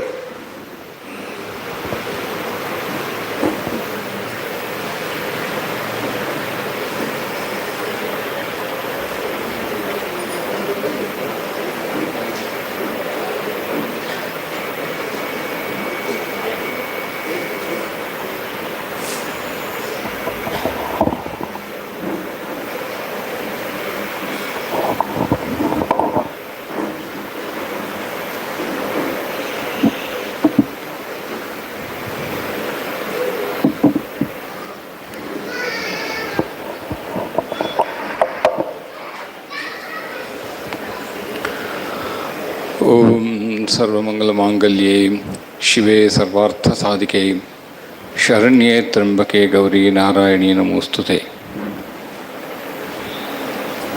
ಪ್ರೀತಿಯ ಭಕ್ತರೇ, ಇಷ್ಟು ತನಕ ಆಂಗ್ಲ ಭಾಷೆಯಲ್ಲಿ in English you are hearing a lecture by Swami Atmapriyananda ji Maharaj. So I have to speak in Kannada. ನಮ್ಮದು ಕನ್ನಡ ಭಾಷೆ, ಅದರಿಂದ ಕನ್ನಡದಲ್ಲಿ ಯಾರಿದ್ದೀರಿ ಇಬ್ಬರೂ ಸೇರಿಸ್ಬೇಕಲ್ಲ. ಈ ಭಾಗದಲ್ಲಿ ಸ್ವಲ್ಪ ಎಲ್ಲರೂ ಇರೋದ್ರಿಂದ ಅವರು ಕನ್ನಡ, ಆಂಗ್ಲ ಮತ್ತು ಬೆಂಗಾಲಿ, ಸ್ವಲ್ಪ ತಮಿಳು ಅವರು ಕೂಡ ಈ ಭಾಗದಲ್ಲಿ ಜಾಸ್ತಿ, ಈ ಸಿಟಿಯ ಭಾಗದಲ್ಲಿ. ಹಾಗಾಗಿ ಇದೊಂದು ಕೆಲವು ನಿಮಿಷಗಳು, ಒಂದು 40 ನಿಮಿಷ. ಬಹುಶಃ ಯಾರಿಗೂ ಹಸುವಾಗ್ತಾ ಇಲ್ಲ ತಾನೇ? ಉಪನ್ಯಾಸ ಕೇಳಿ ಕೇಳಿ ಸ್ವಾಮಿ ಹಸುವಾಗ್ತಾ ಇದೆ ಅಂತಂದರೆ ನಿಮ್ಗೆ ಊಟ ಕೊಡೋದು 1 ಗಂಟೆ ಮೇಲೆ. ಹಸು ಆಗ್ಬೋದು, ಆದರೆ ಊಟ ಸಿಗೋದು 1 ಗಂಟೆ ಮೇಲೇ. ಅದರಿಂದ ನಿಮಗೆ ಹಸುವಾದರೂ ಪರವಾಗಿಲ್ಲ, ಉಪನ್ಯಾಸ ಕೇಳಬೇಕಾಗ್ತದೆ. ಈಗ ಸ್ವಾಮಿಜಿಯವರು ಕಡೆಯಲ್ಲಿ ಸಮಾಪ್ತಿಗೊಳಿಸಿದಾಗ ಯೋಗ ಸಮನ್ವಯದ ಬಗ್ಗೆ ಹೇಳಿದರು ಅಲ್ವಾ. 4 ಯೋಗದಲ್ಲಿ ಸಮನ್ವಯ ಆಗಬೇಕು ಅಂದರೆ ವಿವೇಕಾನಂದರನ್ನು ಅನುಸರಿಸಿ ಹೋಗಬೇಕು ಅಂತಿದ್ರೆ ನಾವು ಸಮನ್ವಯ ಮಾಡ್ಕೊಳ್ಬೇಕಾಗ್ತದೆ. ಅದೇ ಈ ಸಮನ್ವಯ ಮಾಡ್ಕೊಳ್ಳೋದು ಹೇಗೆ ಅನ್ನೋದು ಪ್ರತಿಯೊಬ್ಬರು ಅವರವರು ಆವಿಷ್ಕಾರ ಮಾಡ್ಕೋಬೇಕಾಗ್ತದೆ. ಈಗ ಹೌದು, ಸಮನ್ವಯ ಜ್ಞಾನ, ಕರ್ಮ, ಭಕ್ತಿ, ಯೋಗ ಇದು ಸಮನ್ವಯ ಹೌದು. ಆದರೆ ಸಮನ್ವಯ ಯಾವ ರೀತಿ ಮಾಡ್ಕೋಬೇಕು ಅನ್ನೋದು ಬಹಳ ಒಂದು ಸ್ವಾಮೀಜಿ ಐಡಿಯಾ ಹೌದು. ಅದೇ it's a great task to understand how to harmonise all the 4 yogas. There begins our struggle. ಅಲ್ಲಿ ನಮ್ಮ ಪ್ರಾರಂಭ ಆಗುತ್ತೆ. ಬಹುಶಃ ಈಗ ನೋಡಿ, ಸಾಧಾರಣವಾಗಿ ಸಮನ್ವಯ ಅಂದ್ರೆ ನಾವೇನು ಅನ್ಕೊಂತೀವಿ? ಸಾಧಾರಣವಾಗಿ ಸಮನ್ವಯ ಅಂದ್ರೆ ಹೇಗೆ ಅನ್ಕೊಂತೀವಿ? ನಾನು ಸುಮ್ಮನೆ ಇಂಟ್ರೊಡ್ಯೂಸ್ ನೋಡ್ತೀನಿ, ನನ್ನ ಟಾಪಿಕ್ ಅದಲ್ಲ. ಆದರೆ ಅವ್ರಿಗೆ ಸಮಯ ಇರಲಿಲ್ಲ, ಅದರಿಂದ ಪೂರ್ಣವಾಗಿ ಹೇಳಲಿಕ್ಕೆ ಆಗಲಿಲ್ಲ. ಈಗ ನಾನು ಬೆಳಿಗ್ಗೆ 1 ಗಂಟೆ ಜಪ ಮಾಡ್ತೀನಿ, ಆಮೇಲೆ 1 ಗಂಟೆ ಉಪನಿಷತ್ ಓದ್ತೇನೆ, ಆಮೇಲೆ 1 ಗಂಟೆ ಕರ್ಮ ಮಾಡ್ತೇನೆ, ಆಮೇಲೆ 1 ಗಂಟೆ ಯೋಗ ಮಾಡ್ತೇನೆ. ಆಗ್ತದ? ಅದು ಆಲೋಚನೆ ಮಾಡಿ. ನಾನು ಪ್ರಶ್ನೆ ಮಾಡಿ ಬಿಟ್ಟುಬಿಡ್ತೀನಿ ಅಷ್ಟೇ. ನೀವು ಆಲೋಚನೆ ಮಾಡಬೇಕು. ಯಾಕಂದ್ರೆ ಎಲ್ಲದಕ್ಕೂ ಉತ್ತರ ಕೊಡ್ತಾ ಇದ್ರೆ ಆಲೋಚನೆ ಮಾಡಲ್ಲ. ಅದಕ್ಕೆ ಈಗಿನ ಅವರು ಎಜುಕೇಶನ್ ಬಗ್ಗೆ ಹೇಳ್ತಾ ಇದ್ರಲ್ಲ, ಇನ್ನೊಂದು ದೊಡ್ಡ ಪ್ರಾಬ್ಲಮ್ ಏನು ಗೊತ್ತಾ? ಈಗಿನ ಎಜುಕೇಶನ್ ಸಿಸ್ಟಮ್ನಲ್ಲಿ ಇಂಟರ್ನೆಟ್ ಇದೆ. ನಾವಿದ್ದಾಗ ಇಂಟರ್ನೆಟ್ ಇರಲಿಲ್ಲ. ಓದೋ ಹೊತ್ತಿಗೆ ಹುಡುಕಕ್ಕೆ ಒಂದ ಲೈಬ್ರರಿಗೆ ಹೋಗಿ ಪುಸ್ತಕ ತೆಗೆದು ಆಲೋಚನೆ ಮಾಡಿ ಹುಡುಕಬೇಕಾಗಿತ್ತು. ಈಗೇನು ಏನಾಯ್ತು ವಾಟರ್ ಸ್ವಾಮೀಜಿಗೆ ಚಾಟ್ GPT ಶಂಕರ ಬಗ್ಗೆ ಪ್ರಶ್ನೆ ಹಾಕಿದ್ರಲ್ಲ, ಹಾಗೆ ನೀವು ಚಾಟ್ GPTಗೆ ಹೋಗಿ ಪ್ರಶ್ನೆ ಕೇಳ್ಬಿಡ್ತೀರ, ಆಲೋಚನೆ ಮಾಡೋದಿಲ್ಲ ಅಲ್ಲ. ಜನರಲ್ ಅವರ ಈಗಿನ ಟ್ರೆಂಡ್ ಏನಾಗಿದೆ? ಆಲೋಚನೆ ಮಾಡೋ ಟ್ರೆಂಡ್ ಅಲ್ಲ ಈಗಿನ ಜನ್ರೇಷನ್. ನಾವು ಏನು ಸಿಕ್ಲಿಲ್ವೋ ಎಲ್ಲರ ಮಾಮ ಗೂಗಲ್ ಮಾಮ ಕೇಳೋನ್ನ. ಎಲ್ಲರ ಮಾಮ ಚಂದ ಮಾಮ ಹೊಟ್ಟೋಯ್ತು. ಈಗ ಎಲ್ಲರ ಮಾಮ ಗೂಗಲ್ ಮಾಮ. ಸೊ ಗೂಗಲ್ ಮಾಮ ಅಂತ ಕೇಳೋದು. ಓ ಏನ್ ಮಾಮ, ಏನು ಅವ್ರು ಹೇಳಿದ್ರು ಫಾಲೋ ಯುವರ್ ಮಾಮ ಅಂತ. ಸೊ ವಿ ಫಾಲೋ ಅವರ್ ಮಾಮ. ನಾವು ಫ್ಯಾಮಿಲಿ ತೋರಿಸೋಷ್ಟೇನಿಲ್ಲ ಟುವರ್ಡ್ಸ್ ಇಂಟರ್ನೆಟ್. ಈಗ ಶೋ ದೇರ್ ಅಲ್ಲಿ ಅಂತ. ಅದರಿಂದ ಈ ಸಮನ್ವಯದ ಬಗ್ಗೆ ಏನಂತ ಆಲೋಚನೆ ಮಾಡಬೇಕು, ಇದೊಂದು ದೀರ್ಘವಾದ ಒಂದು ವಿಚಾರ ಅದು. ಯಾಕಲ್ಲಿ ಪ್ರಾಧಾನ್ಯನ ಅಲ್ಲಿ ನಮ್ಮ ಶಾಸ್ತ್ರದಲ್ಲಿ ಬರುತ್ತೆ. ಪ್ರಾಧಾನ್ಯ ಅಂದ್ರೆ ಮುಖ್ಯವಾದ ಯಾವುದು? ಪ್ರಾಧಾನ್ಯನೇ ತದ್ವಾದ ನಮ್ಮ ಶಾಸ್ತ್ರ ಹೇಳೋದು. ಈಗ ನನಗೆ I have more inclination towards bhajan. ನನಗೆ ಭಜನೆ ಕಂಡ್ರೆ ಬಹಳ ಪ್ರೀತಿ ರೀ. ಅದು ನಿನ್ನ ಪ್ರಾಧಾನ್ಯ. ಈ ಪ್ರಾಧಾನ್ಯ ಇಟ್ಕೊಂಡು 3 ಹೇಗೆ ಸೇರಿಸ್ತಿ? ಅದು ನಿನ್ನ ಹೋರಾಟ. You have to understand it. ಪ್ರಾಧಾನ್ಯನ ತದ್ವಾದ. ಪ್ರಾಧಾನ್ಯ ಮುಖ್ಯ, ಅದನ್ನು ಬಿಡೋ ಹಾಗಿಲ್ಲ. ನನ್ನ ಗುಣ ನನ್ನ ಸ್ವರೂಪ ಅಲ್ಲಿರ್ತಕ್ಕಂಥದ್ದು. ಅದರಿಂದ ಇನ್ನು ಮಿಕ್ಕಿದ್ದನ್ನು ಸಮನ್ವಯ ಮಾಡ್ಕೋ. ಅದಕ್ಕೆ ಮಿನಿಮಮ್ 40 ಅಷ್ಟೇ. You don't get 100 out of 100 in all the subjects. No. ಆದ್ದರಿಂದ ಈ ಸಮನ್ವಯದಲ್ಲಿ ಈಗ ನಾನೇ ಕಂಡಾಗ ನನ್ನ ಉಪನ್ಯಾಸಗಳಲ್ಲಿ ಬೆಂಗಳೂರು ಆಶ್ರಮದಲ್ಲಿ ಹೇಳ್ತಾ ಇದ್ದೆ. ನಾನು ಒಂದು 2 ವರ್ಷದ ಹಿಂದೆ ನರ್ಮದಾಗೆ ಹೋದಾಗ ಅಲ್ಲಿ ಒಬ್ರು ಸ್ವಾಮಿಗಳು, ಪೂರ್ಣ ಪಕ್ಕ ಅದ್ವೈತ ವೇದಾಂತ ಸ್ವಾಮಿಗಳು. ನಾನು ಓಂಕಾರೇಶ್ವರಲ್ಲಿ ಈ ಭಾಗದಲ್ಲಿ ನನ್ನ ಕುಟೀರ ಆ ಭಾಗ ನದಿ ಆ ತೀರದಲ್ಲಿತ್ತು, ಐಲ್ಯಾಂಡಲ್ಲಿ. ಆಮೇಲೆ ಮಾರ್ಕಂಡೇಯ ಆಶ್ರಮ ಎದುರುಗಡೆ. ಆ ಮಾರ್ಕಂಡೇಯ ಆಶ್ರಮದಲ್ಲಿ ಸ್ವಾಮಿಗಳು ಸುಮಾರು ಅವತ್ತು ಇದು ಹುಣ್ಣಿಮೆ ರಾತ್ರಿ, ಈ ರಾಸಲೀಲ ಹುಣ್ಣಿಮೆ. ಆ ಹುಣ್ಣಿಮೆಗೆ ಅವರು ರಾತ್ರಿ 9:30 10 ಗಂಟೆಗೆ ಶುರು ಮಾಡಿದ್ರು ಭಜನೆ. ಅವರು ಸ್ವಾಮಿಗಳು, ವೇದಾಂತ ಸ್ವಾಮಿಗಳು. ಬೆಳಿಗ್ಗೆ 6 ಗಂಟೆವರೆಗೂ ನನ್ನ ನಿದ್ದೆನೇ ಬರಲಿಲ್ಲ. ಅಂದ್ರೆ ಏನು ಮೈಕೆಲ್ಲ, ಯಾಕಂದ್ರೆ ನದಿ ತೀರ ಅಲ್ವಾ, ನೀವು ಆ ಕಡೆ ಯಾರು ಕೂಗಿದ್ರು ಈ ತಟಕ್ಕೆ ಕೇಳ್ತದೆ. ಅವ್ರ ಪಾಡಿಗೆ ಅವರು ಭಜನೆ ಹೇಗೆ ಭಜನೆ ಮಾಡಿದ್ರು? ಇದು ತುಂಬಾ ಹಾಡುಗಳಲ್ಲ, ಆಕ್ಚುಲಿ ತುಂಬಾ ಹಾಡೋದನ್ನು ಒಂದು ರೀತಿಯಾದ ನಿಜವಾಗ್ಲೂ ಭಜನೆ ಅಂದ್ರೆ ಏನು? ಒಂದನ್ನೇ ನೀವು ಎಷ್ಟೊತ್ತು ಹಾಡ್ಲಿಕ್ಕಾಗತ್ತೆ, ಅದು ಮುಖ್ಯ. ಯಾಕೆ? ಭಾವ ಬದಲಾಗ್ಬಿಡ್ತದೆ. ನೋಡಿ, ಹಾಡು ಬದಲಾಯ್ತ ತಕ್ಷಣ ಭಾವ ಬದಲಾಗ್ಬಿಡ್ತದೆ. ಭಾವ ಬದಲಾದ್ರೆ ನಿಮ್ಮ ಆಲೋಚನೆ ಏಕತಾರ್ಥ ತರಕ್ಕಾಗಲ್ಲ, ಒಂದೇ ಮೂಡನ್ನು ಕ್ಯಾರಿ ಮಾಡೋಕ್ಕಾಗಲ್ಲ. ಅದಕ್ಕೇನು ಮಾಡಬೇಕು? ಒಂದು ನಾಮಾವಳಿಯನ್ನು ಶ್ರೀರಾಮ್ ಜಯ ರಾಮ್ ಜಯ ಜಯ ರಾಮ ಓಂ ಇದನ್ನು ಶುರು ಮಾಡೋದು, ಈ ಥರ ಒಂದು ಶುರು ಮಾಡಿದ್ರು ಅವರು. ಆಮೇಲೆ 4 ಲಯದಲ್ಲಿ ಹೇಳಿದರು. ಕೈಯಲ್ಲೇ ಚಪ್ಪಾಳೆ, ತಾಳ ಗಿಳ ಏನಿಲ್ಲ. ಅವ್ರು ಹೇಳ್ಕೊಡ್ತಾರೆ, ಬೇರೆಯವ್ರು ಅನುಸರಿಸ್ಬೇಕು. ನಾನು ಈ ಕಡೆ ಮಲಗಿದ್ದೆ, ನಂಗೆ ಕೇಳಿಸ್ತಾ ಇದೆ. ಆ ಸ್ವಾಮಿಗಳು ಹೇಳೋದು ಒಂದು 34 ಜನ ಡಿವೋಟಿಸ್ ಇದ್ರು, ಅವ್ರು ಅನುಸರಿಸೋದು. ಆಮೇಲೆ ಮತ್ತೆ ಮೊದಲನೇ ಸ್ಪೀಡಿಗೆ ಬರ್ತಾರೆ, ಮತ್ತೆ 4 ಲಯದಲ್ಲಿ.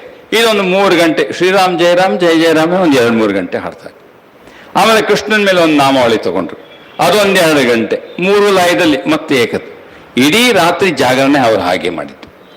ಅದು ಮೂಲತಃ ಏನವರು ಈಸ್ ಎ ಗ್ರೇಟ್ ಅದ್ವೈತಿನ್ ಸ್ಕಾಲರ್. 10 ಉಪನಿಷತ್ತು, ಬ್ರಹ್ಮಸೂತ್ರ, ಗೀತಾ, ಶಂಕರ ಭಾಷೆ ಬಾಯಲ್ಲೇ ಇದೆ ಅವ್ರಿಗೆ. ಅವ್ರು ಯಾವ ಪುಸ್ತಕ ನೋಡ್ಕೊಂಡು ಹೇಳಲ್ಲ. ಅವ್ರು ಹಾಕೊಳ್ಳೋದು ಒಂದು ಸಣ್ಣ ತುಂಡು ಬಟ್ಟೆ ಕೆಳಗಡೆ ಮಾತ್ರ, ಇಡೀ ಬೇರೆ ಬಾಡಿ ಹಾಗೇ ಓಡಾಡ್ತಾರೆ. ಕಾಲ್ನಡಿಗೆ, ಬಸ್ ಹತ್ತಲ್ಲ, ಟ್ರೈನ್ ಹತ್ತಲ್ಲ, ಕಾರ್ ಹತ್ತಲ್ಲ, 2 ವೀಲರ್ ಎಲ್ಲ ಹೋದು ಇಡೀ ಭಾರತ ನಡ್ಕೊಂಡೇ ಹೋದು. ಈಗಲೂ ಯಾರನ್ನೂ ಏನೂ ಕೇಳಲ್ಲ, ನಡ್ಕೊಂಡು ಹೋಗ್ತಾ ಇರ್ತಾರೆ ಆ ಸ್ವಾಮಿಗಳು. ಅವ್ನು ಭೇಟಿ ಮಾಡೋಕ್ಕೆ ಹೋಗಿದ್ದೆ ನಾನು ಓಂಕಾರೇಶ್ವರಕ್ಕೆ. ಅವರು ಹೇಗೆ ಒಳಗೆ ಹೋಗಿದ್ದಾರೆ, ಅವರ ಮೂಲ ಶಂಕರರು. ಆದ್ರೆ ಅವರು ಗಾಸ್ಪಲ್ ಓದಬೇಕು ಅಂತ ಹೇಳಿ ಬೆಂಗಾಲಿಯಲ್ಲಿ ಕಲಿತು 2 ವಾಲ್ಯೂಮ್ ಬೆಂಗಾಲಿ ಗಾಸ್ಪಲ್ ಓದಿದ್ರು. ಅಷ್ಟು ಸೀರಿಯಸ್ನೆಸ್ ನಮ್ಮೇಲೆ ಎಲ್ಲಿದೆ? ಅದಕ್ಕೆ ಮೊದಲು ಅವ್ರು ಹೇಳಿದ್ರು, ಸ್ವಾಮೀಜಿ ಹೇಳ್ಬೇಕಾದ್ರೆ ಏನ್ ಮಾಡಿದ್ರು, ನಿಷ್ಠೆ ಬಗ್ಗೆ ಮಾತಾಡಿದ್ರು. ಸಗುಣ ಬ್ರಹ್ಮಕ್ಕೆ ನಿಷ್ಠೆ ಭಕ್ತಿ ಅಂತಾರೆ, ನಿರ್ಗುಣ ಬ್ರಹ್ಮದ ನಿಷ್ಠೆಗೆ ಜ್ಞಾನ ಅಂತ ಕರೀತಾರೆ. ಈಗ ನಮ್ದು ಎಲ್ಲಿ ನಿಷ್ಠೆ ಇಟ್ಕೋಬೇಕು? ಸಗುಣ ಬ್ರಹ್ಮದಲ್ಲಿ ನಿಷ್ಠೆ ಇಟ್ಕೋಬೇಕು. ಏಕನಿಷ್ಠೆ ಪ್ರಾಧಾನ್ಯ ತಗೊಂಡ ಮೇಲೆ ಆಮೇಲೆ ಆ ನಿಷ್ಠೆ ಬೇರೆ ಕಡೆ ಅನ್ವಯ ಆದಾಗ ಸಮನ್ವಯ ಆಗ್ತದೆ. ಮೊದಲು ಒಂದ್ರಲ್ಲಿ ನಿಷ್ಠೆ ಬರಲಿಲ್ಲ ಅಂದ್ರೆ ಯಾವತ್ರಲ್ಲೂ ನಿಷ್ಠೆ ಬರೋದಿಲ್ಲ. ಈಗ ಒಂದು ಉದಾಹರಣೆ ಹೇಳ, ನಿಷ್ಠೆಗೆ ಉದಾಹರಣೆ ಹೇಳ. ಈಗ ನೀವೆಲ್ಲ ಇಲ್ಲಿ ರಿಟ್ರೀಟಿಗೆ ಅಂತ ಬಂದ್ರಿ ಅಲ್ವಾ, ಒಂದು ಸ್ಪಿರಿಚುವಲ್ ರಿಟ್ರೀಟ್. ಅರ್ಧ ದಿವಸ ನೀವು 8 ಗಂಟೆಗೆ ಬಂದೋ, 8:15 ಬಂದರೋ, 1 ಗಂಟೆವರೆಗೆ ಇರ್ತೀರಿ. ಸಂಪೂರ್ಣವಾಗಿ ನೀವು ರಿಟ್ರೀಟ್ ಅನ್ನ ಪೂರ್ಣವಾಗಿ ಮಾನಸಿಕವಾಗಿ ಭಾಗವಹಿಸಿ, ನಿದ್ದೆ ಬರಬಾರ್ದು, ಮಧ್ಯ ಫೋನ್ ಅಟೆಂಡ್ ಮಾಡಬಾರ್ದು, ಯಾರೋ ಬಂದ್ರು ಅಂತ ಮನಸ್ಸಲ್ಲಿ ಆಲೋಚನೆ ಬರಬಾರ್ದು. ಪೂರ್ಣ ಪ್ರಮಾಣದಲ್ಲಿ 4 ಗಂಟೆ ನೀವು ರಿಟ್ರೀಟ್ ಅಟೆಂಡ್ ಮಾಡಿದ್ರೆ ಈ ರಿಟ್ರೀಟ್ಗೆ ನೀವು ನಿಷ್ಠೆ ಕೊಟ್ರಿ ಅಂತ. ಈ ನಿಷ್ಠೆ ನೀವು ಯಾವುದಕ್ಕೆ ಅನ್ವಯ ಮಾಡಿದ್ರು ಅಲ್ಲಿ ನಿಷ್ಠೆ. ಕರ್ಮಕ್ಕೆ ಹಾಕಿದ್ರೆ ಕರ್ಮ ನಿಷ್ಠೆ, ಜ್ಞಾನಕ್ಕೆ ಹಾಕಿದ್ರೆ ಜ್ಞಾನ ನಿಷ್ಠೆ, ಭಕ್ತಿಗೆ ಹಾಕಿದ್ರೆ ಭಕ್ತಿ ನಿಷ್ಠೆ ಬರುತ್ತೆ. ಇಲ್ಲಿ ನೀವು ಕೊಡ್ಲಿಲ್ಲ ಅಂದ್ರೆ ಇನ್ ಯಾವತ್ತಲ್ಲೂ ಬರೋಲ್ಲ ಅಂತ ಅರ್ಥ ಮಾಡ್ಕೋಬೇಕು. There are very subtle point when you come to spiritual life. ಉಪನ್ಯಾಸ ಬೇರೆ, ಅನುಷ್ಠಾನ ಬೇರೆ. ಒಂದಾಗದು ಯಾವಾಗ? ನನ್ನ ಒಳಗಡೆ ಅನುಭವ ಆದಾಗ ಮಾತ್ರ. ಅದಕ್ಕೆ are we trying all these things to realise God? ನನಗೆ ಬೇಕಪ್ಪ ಭಗವಂತ ಅಂತ ಹೇಳಿದಾಗ ಮಾತ್ರ ನಿಮಗೆ ಬಹಳ ಸಟಲ್ ಪ್ರಶ್ನೆಗಳು ಬರಕ್ಕೆ ಶುರುವಾಗ್ತದೆ. You have to answer many questions within your mind.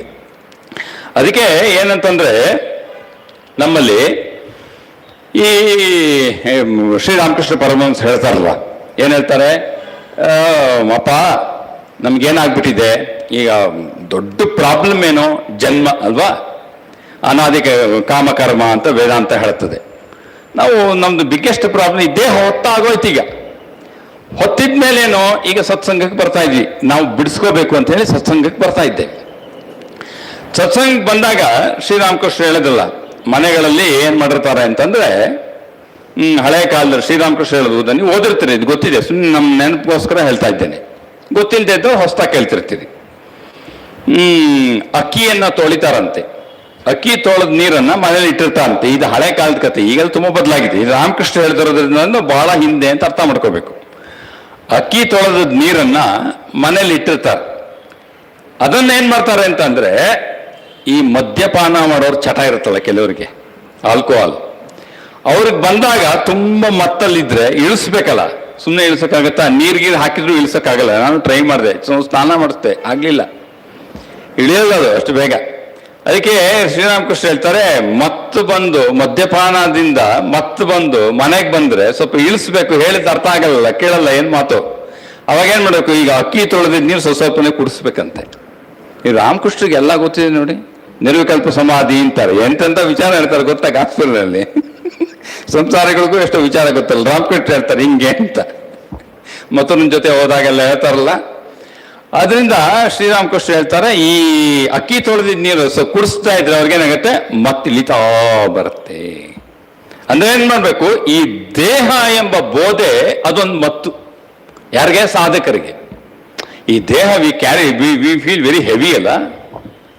ಯಪ್ಪ ಹೊತ್ಕೊಂಡು ಎಲ್ಲಿವರೆಗೂ ಅನಾರೋಗ್ಯ ಬರಲ್ವೋ ಅಲ್ಲಿವರೆಗೂ ಈ ದೇಹದ ಬಾಧೆ ಅನ್ನೋದು ಅರ್ಥ ಆಗೋದಿಲ್ಲ, ಚಿಕ್ಕ ವಯಸ್ಸಲ್ಲಿ ಗೊತ್ತಾಗೋದಿಲ್ಲ.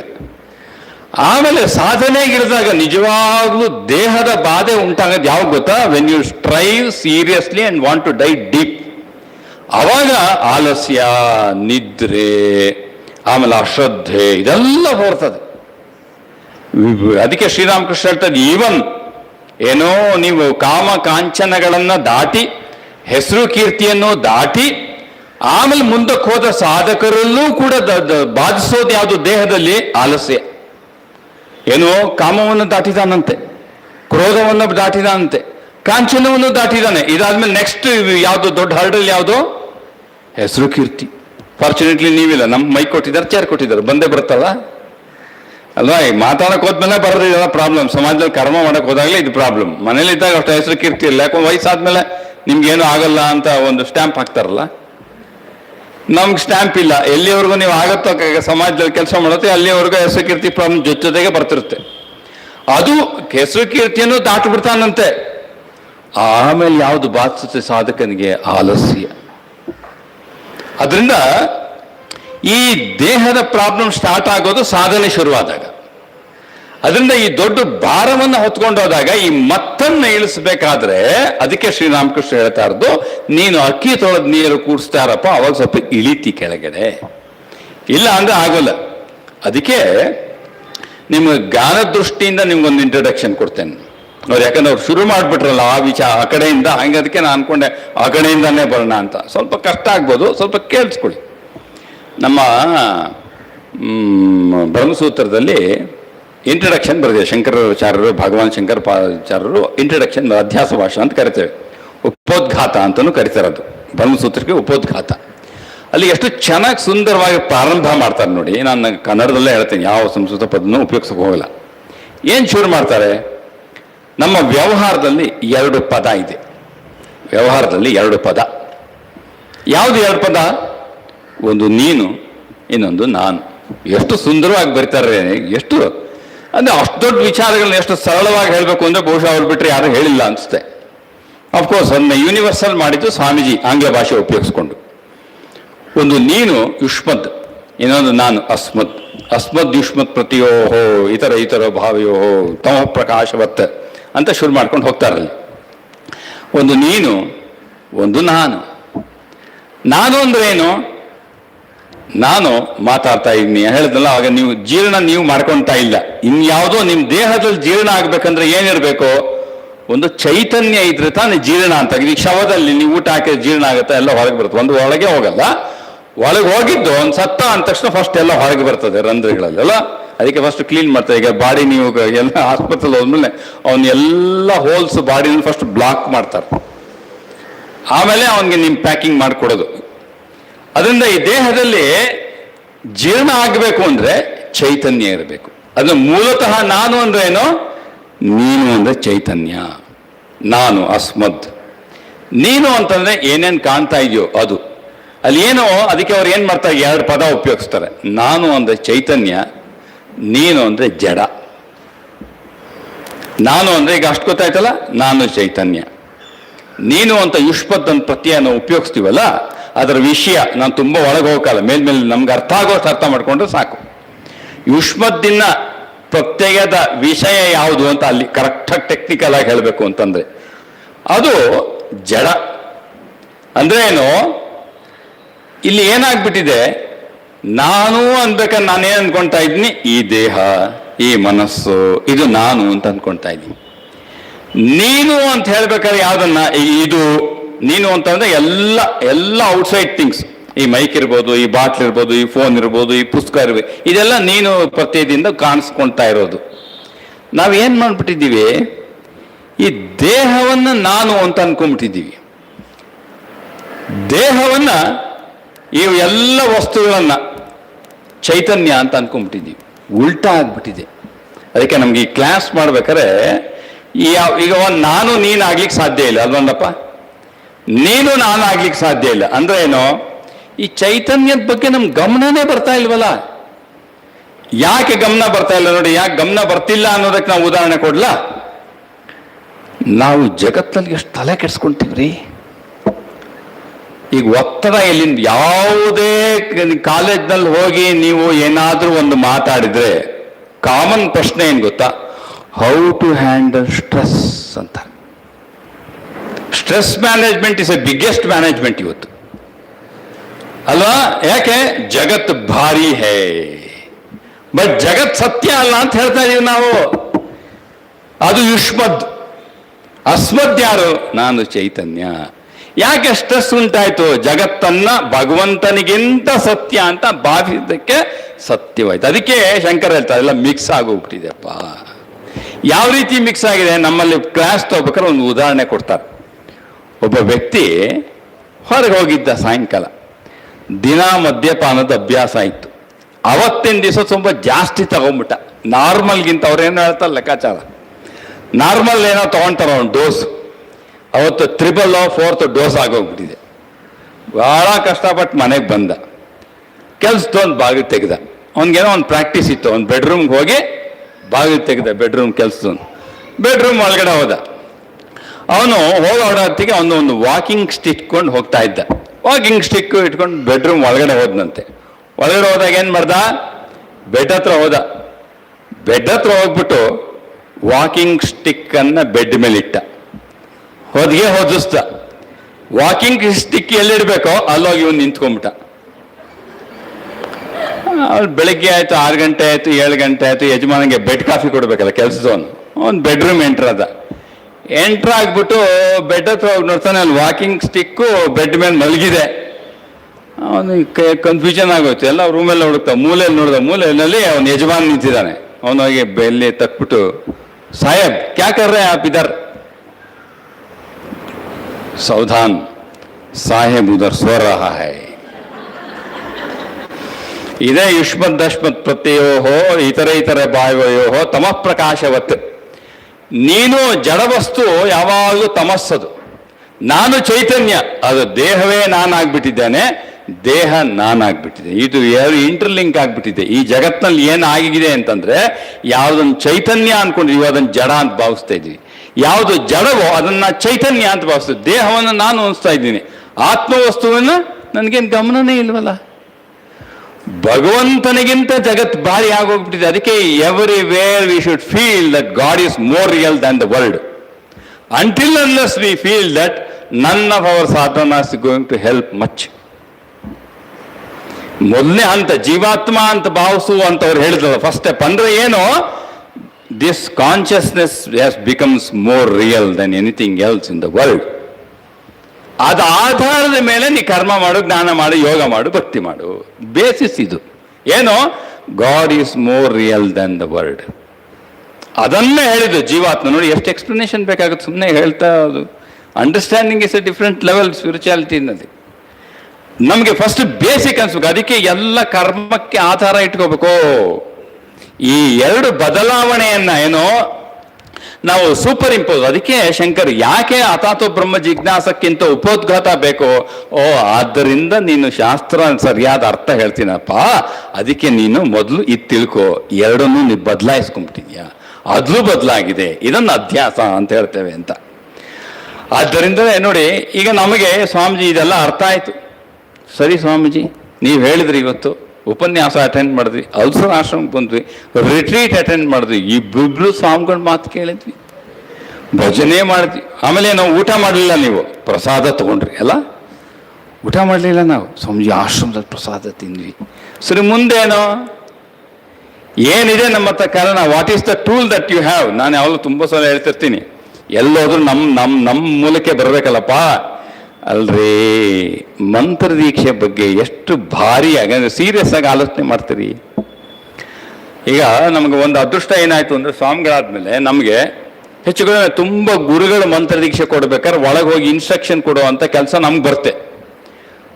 ಸ್ಮರಣಾಂಜಿ ಮಹಾರಾಜು, ಸುಹಿತಾಂಜಿ ಮಹಾರಾಜು, ರಂಗನಾಥಾಂಜಿ ಮಹಾರಾಜು, ಗೌತಮಾಂಜಿ ಮಹಾರಾಜು, ಪ್ರಭಾಂಜಿ ಮಹಾರಾಜು, ಸುಮಾರು 5-6 ಸ್ವಾಮಿಗಳಿಗೆ ನಾನು ಟ್ರಾನ್ಸ್ಲೇಟರ್ ಆಗಿ ಹೋಗಿದ್ದೇನೆ. ಆಮೇಲೆ ಮಂತ್ರ ಕೊಡ್ಬೇಕಾದ್ರೆ ಅವ್ರು ಹೇಳಿದ್ರು, ನೀ ಇಲ್ಲೇ ಇರು, ಅವ್ರಿಗೆ ಅರ್ಥ ಆಗಿಲ್ಲ ಅಂದರೆ ನಮ್ಮ ಭಾಷೆ ಅರ್ಥ ಆಗಲ್ಲ, ಇರು. ಅವ್ರು ಮಂತ್ರ ಹೇಳಿದ್ದು ಕೇಳಿಸ್ಕೊಂಡಿದ್ದೇನೆ. ಅಲ್ಲಿ ಮಂತ್ರ ಹೇಳಬೇಕಾದ್ರೂ ಕೂಡ ಅವ್ರು ಏನು ಇನ್ಸ್ಟ್ರಕ್ಷನ್ಸ್ ಕೊಡ್ತಾರೆ, 4 ನಮ್ಮ ಗುರುಗಳು ಕೊಟ್ಟಿದ್ದು. ನಮ್ಮ ಗುರುಗಳೇನು ಹೆಚ್ಚಿಗೆ ಕೊಡಲಿಲ್ಲ ಅಂತ ಇಟ್ಕೊಳ್ಳಿ, ರಂಗನಾಥಾಂಜಿ ಮಹಾರಾಜ್ ಎನಿ ಕ್ವಶನ್ಸ್ ನಾವು ತುಂಬ ಸಲ ಹೇಳ್ತಿರ್ತೀನಿ, ಎನಿ ಕ್ವಶನ್ಸ್. ನಾವೆಲ್ಲ ಬ್ರಹ್ಮಚಾರಿಗಳು. ರಂಗನಾಥಾಂಜಿ ಹೇಳಿದಾಗ ನಾವು ನೋಡ್ತಾ ಇದ್ವಿ, ನಾವು ಪೊನ್ನಪೇಟೆಯಿಂದ ಬಂದಿದ್ವಿ, 1 ವರ್ಷ ಆದಮೇಲೆ ಮಂತ್ರ ದೀಕ್ಷೆ ತೊಗೊಂಡಿದ್ದು. ಆಮೇಲೆ ಅದಕ್ಕೆ ಕೇಳಿದ್ರು, ರಂಗನಾಥ ಕೇಳಿದ್ರು, ಬಂದರು, ಮಂತ್ರ ಕೊಟ್ಟರು ಅಷ್ಟೇ. ಆಮೇಲೆ ಕೇಳಿದ್ರು ಎನಿ ಕ್ವಶನ್ಸ್, ನಮ್ಗೇನು ಕೇಳಬೇಕು ಅನಿಸ್ಲೇ ಇಲ್ಲ, ಫಸ್ಟ್ ಮಂತ್ರವೇ ನಮ್ಗೊಂದು ಇದು. Any questions? No questions. ಅವ್ರು ಹೇಳಿದ್ರು very good, only old people will have full of questions. You are all young, it's very good that you did not have question, do repeat mantra. ಆಮೇಲೆ ನನಗೆ ರಿಪೀಟ್ ಮಂತ್ರ ಅಂತ ಹೇಳಿಲ್ಲ ಅವರು, ರೀಡ್ ಕಂಪ್ಲೀಟ್ ವರ್ಸ್ ಅಂದರು. So ಮಂತ್ರ ದೀಕ್ಷೆ ಬಗ್ಗೆ ಅವರು ಅಷ್ಟೇ ಹೇಳಿದ್ದು ನನಗೆ. ಅದರಿಂದ ಈ ಮಂತ್ರ ನಮ್ಗಿದೆಯಲ್ಲ, ಮೊನ್ನೆ ಬೆಳಗಾಮಲ್ಲಿ ಪೂಜ್ಯ ಸ್ವಾಮಿ ಸುಹಿತಾಂಜಿ ಮಹಾರಾಜ್ ಮಂತ್ರ ದೀಕ್ಷೆ ಹೇಳ್ಬೇಕಾದ್ರೆ, ಕ್ರಮ ಹೇಳ್ಬೇಕಾದ್ರೆ ಅವ್ರು ಹೇಳಿದ್ದೇನು, ನನಗೆ ಅವರು ಎಲ್ಲಿಂದ ಅವ್ರಿಗೆ ರೂಲ್ಸ್ ಏನೇನು ಕ್ರಮ ಹೇಳ್ತಾರಲ್ಲ ಎಲ್ಲಿಂದ ಬಂದಿದ್ದು ಅವ್ರು ಹೇಳಿದ್ರು. ನಾನು ಕ್ರಮ ಮುಖ್ಯವಾಗಿ ತಗೊಂಡು ವಿಶುದ್ಧಾಂಜಿ ಮಹಾರಾಜ್. ವಿಶುದ್ಧಾಂಜಿ ಮಹಾರಾಜ್ ಯಾರ ಮಂತ್ರ ದೀಕ್ಷೆ ತಗೊಂಡಿದ್ದು? ಹೋಲಿ ಮದರ್ ಶ್ರೀಮಾತೆ ಶಾರದಾದೇವಿ. ವಿಶುದ್ಧಾಂಜಿ ಮಹಾರಾಜ್ ಸರ್ಗಾಚಿಗೆ ಬಂದಾಗ ಮಂತ್ರ ದೀಕ್ಷೆ ಕೊಟ್ಟಾಗ ಅವ್ರು ಏನು ಹೇಳ್ತಾ ಇದ್ರು ಅಂತಂದ್ರೆ, ಶ್ರೀಮಾತೆ ಶಾರದಾದೇವಿಯವರು ನಮ್ಗೇನು ಮಂತ್ರವನ್ನು ಕೊಟ್ಟರು ಅದೇ ಕ್ರಮವನ್ನು ಇವತ್ತು ಅನುಸರಿಸ್ತಾ ಇದ್ದೀವಿ. ಸುಹಿತಾಂಜಿ ಮಹಾರಾಜ್ ಹೇಳಿದ್ರು, ವಿಶುದ್ಧಾಂಜಿ ಮಹಾರಾಜ್ ಏನು ಕ್ರಮ ಅನುಸರಿಸ್ತಿದ್ರು ನಾನು. ಅದಕ್ಕೆ ನೀವು ಎಲ್ಲರೂ ಮೊದಲು ತಿಳ್ಕೊಳ್ಳಿ, ನಾವು ಏನು ಮಂತ್ರ ದೀಕ್ಷೆಯನ್ನು ಹೇಳ್ತಾ ಇದ್ದೀವೋ ಅದಕ್ಕೆ ಕ್ರಮ ಹಾಕೊಟ್ಟಿದ್ದು ಹೋಲಿ ಮದರ್. ವಾಟ್ ಎ ಗ್ರೇಟ್, ನಮಗೆ ಎಂಥ ಭಾಗ್ಯ ಇದೆ ನೋಡಿ. ಅದಕ್ಕೆ ನೀವು ಜಪ ಕೂತ ಮೊದಲು ಭಾವಿಸ್ಬೇಕಾಗಿದ್ದು, ಶ್ರೀಮಾತೆ ಶಾರದಾದೇವಿ ಏನು ಕ್ರಮ ಹಾಕೊಟ್ಟಿದ್ರು, ನಮ್ಮ ಗುರುಗಳೆಲ್ಲ ಏನು ಕೊಡ್ತಾ ಇದ್ರು, ಅದಕ್ಕೆ ಆದಿ ಇದು ಪರಮೇಷ್ಠಿ ಗುರು, ಪರಾಪರ ಗೂಗಲ್ ಮಾಮಕ್ಕೆಲ್ಲ ಮಾಮ ಯಾರು? Holy mother. So we are getting the tradition from holy mother. ಅದಕ್ಕೆ ಸಾಮಾನ್ಯವಾಗಿ ಎಲ್ಲ ತುಂಬ ನಾನು common summary out of all these things summary ತೆಗೆದ್ರೆ, ನಮ್ಮ Shardeshanji Maharaj holy mother disciple. ನಾನು ನನ್ನ ಉಪನ್ಯಾಸಗಳು ಹೇಳಿದ್ದೇನೆ, ಇವತ್ತು ರಿಪೀಟ್ ಮಾಡಬೇಕು ಅನಿಸ್ತದೆ, ಹೇಳ್ತಾ ಇದ್ದೀನಿ. ಕೆಲವರು ಹೊಸಬ್ರು ಇರ್ತೀರಿ. ಅವರು ಮಂತ್ರ ದೀಕ್ಷೆಯನ್ನು ಹೋಲಿ ಮದರ್ ಹತ್ರ ತಗೊಂಡ್ರು. ಮಂತ್ರ ದೀಕ್ಷೆ ತಗೊಂಡ್ಮೇಲೆ ಶ್ರೀಮಾತೆ ಮೋಸ್ಟ್ ಸಿಂಪ್ಲೆಸ್ಟ್ ವೇ ಅಲ್ವಾ, ನಮ್ಗೆ ಜನರಲ್ ಆಗಿ ಏನು ಅನ್ಸುತ್ತೆ, ಒಂದು ಪಟ್ಟಿ ಹಾಕಬೇಕು, ಇನ್ಸ್ಟ್ರಕ್ಷನ್ಸ್ ಕೊಡಬೇಕು, ತುಂಬ ಎಲಾಬರೇಟ್ ಆಗಿರ್ಬೇಕು. ಸುಮ್ಮನೆ ಮಂತ್ರ ಕೊಟ್ಬಿಟ್ಟು ಜಪ ಮಾಡೋ ಅಂದ್ರೆ ಏನು ಗೊತ್ತೇ ಇಲ್ಲ ಅವ್ರಿಗೆ ಅಲ್ಲ, ಇವ್ರಿಗೇನು ಗೊತ್ತಿಲ್ಲ ಅನ್ಸುತ್ತೆ. ಸುಮ್ಮನೆ ಮಂತ್ರ ಕೊಟ್ಟರು ಇಲ್ಲೇ ಪ್ರಾಬ್ಲಮ್ ಇರೋದು. ಹೋಲಿ ಮದರು ಅವ್ರಿಗೇನು ಭಾಳ ಸರಳದಲ್ಲಿ ಸರಳ ಮಂತ್ರ ಕೊಡ್ತಾ ಇದ್ರು. ಶಾರದೇಶ ಅಂದರು, ಕೇಳಿದರು ಏನು ಇನ್ಸ್ಟ್ರಕ್ಷನ್ಸು, ನಾನು ಹೆಂಗೆ ಫಾಲೋ ಮಾಡಬೇಕು, ಏನು ಮಂತ್ರ ಕೊಟ್ಟರೆ ಸರಿ, ಹೆಂಗೆ ಮಂತ್ರ ಜಪ ಹೆಂಗೆ ಮಾಡಬೇಕು? ಹೋಲಿ ಮದರ್ 4 ಇನ್ಸ್ಟ್ರಕ್ಷನ್ಸ್ ಕೊಟ್ಟಂತ ಅವ್ರು ಮಹಾವಾಕ್ಯ ಅಂತ ಕರೆಯೋರು. ಅವರು 4 ಇನ್ಸ್ಟ್ರಕ್ಷನ್ಸ್. ಮೊದಲನೇದೇನು ಹೋಲಿ ಮದರ್ ಹೇಳಿದ್ದು, ನಾನಲ್ಲ, ದಯವಿಟ್ಟು ತಿಳ್ಕೊಳ್ಳಿ, ನಾನು ರಿಪೀಟ್ ಮಾಡ್ತಾ ಇದ್ದೀನಿ ಅಷ್ಟೇ. ನನಗೊಬ್ಬರು ಸೀನಿಯರ್ ಸ್ವಾಮೀಜಿ ಹೇಳಿದ್ರು, ಅದನ್ನು ನಿಮ್ಗೆ ಹೇಳ್ತಾ ಇದ್ದೇನೆ. ನಾನು ಲೀಲಾ ಪ್ರಸಂಗದ ಉಪನ್ಯಾಸ ಇದನ್ನು ರಿಪೀಟ್ ಮಾಡಿದ್ದೇನೆ. ಮೊದಲನೇ ಇನ್ಸ್ಟ್ರಕ್ಷನ್ ಏನೋ, ಮಾಜೆ ಮಾಜೆ ಭೀತರ್ ಥೇಕೆ ಠಾಕುರ್ ಕೋ ಢಾಕ್ತೆ ಹೋಬೆ. ಬೆಳಗ್ಗೆ ಸಂಜೆ ಕೂತ್ಕೊಳ್ಳೋದು ಹೌದು.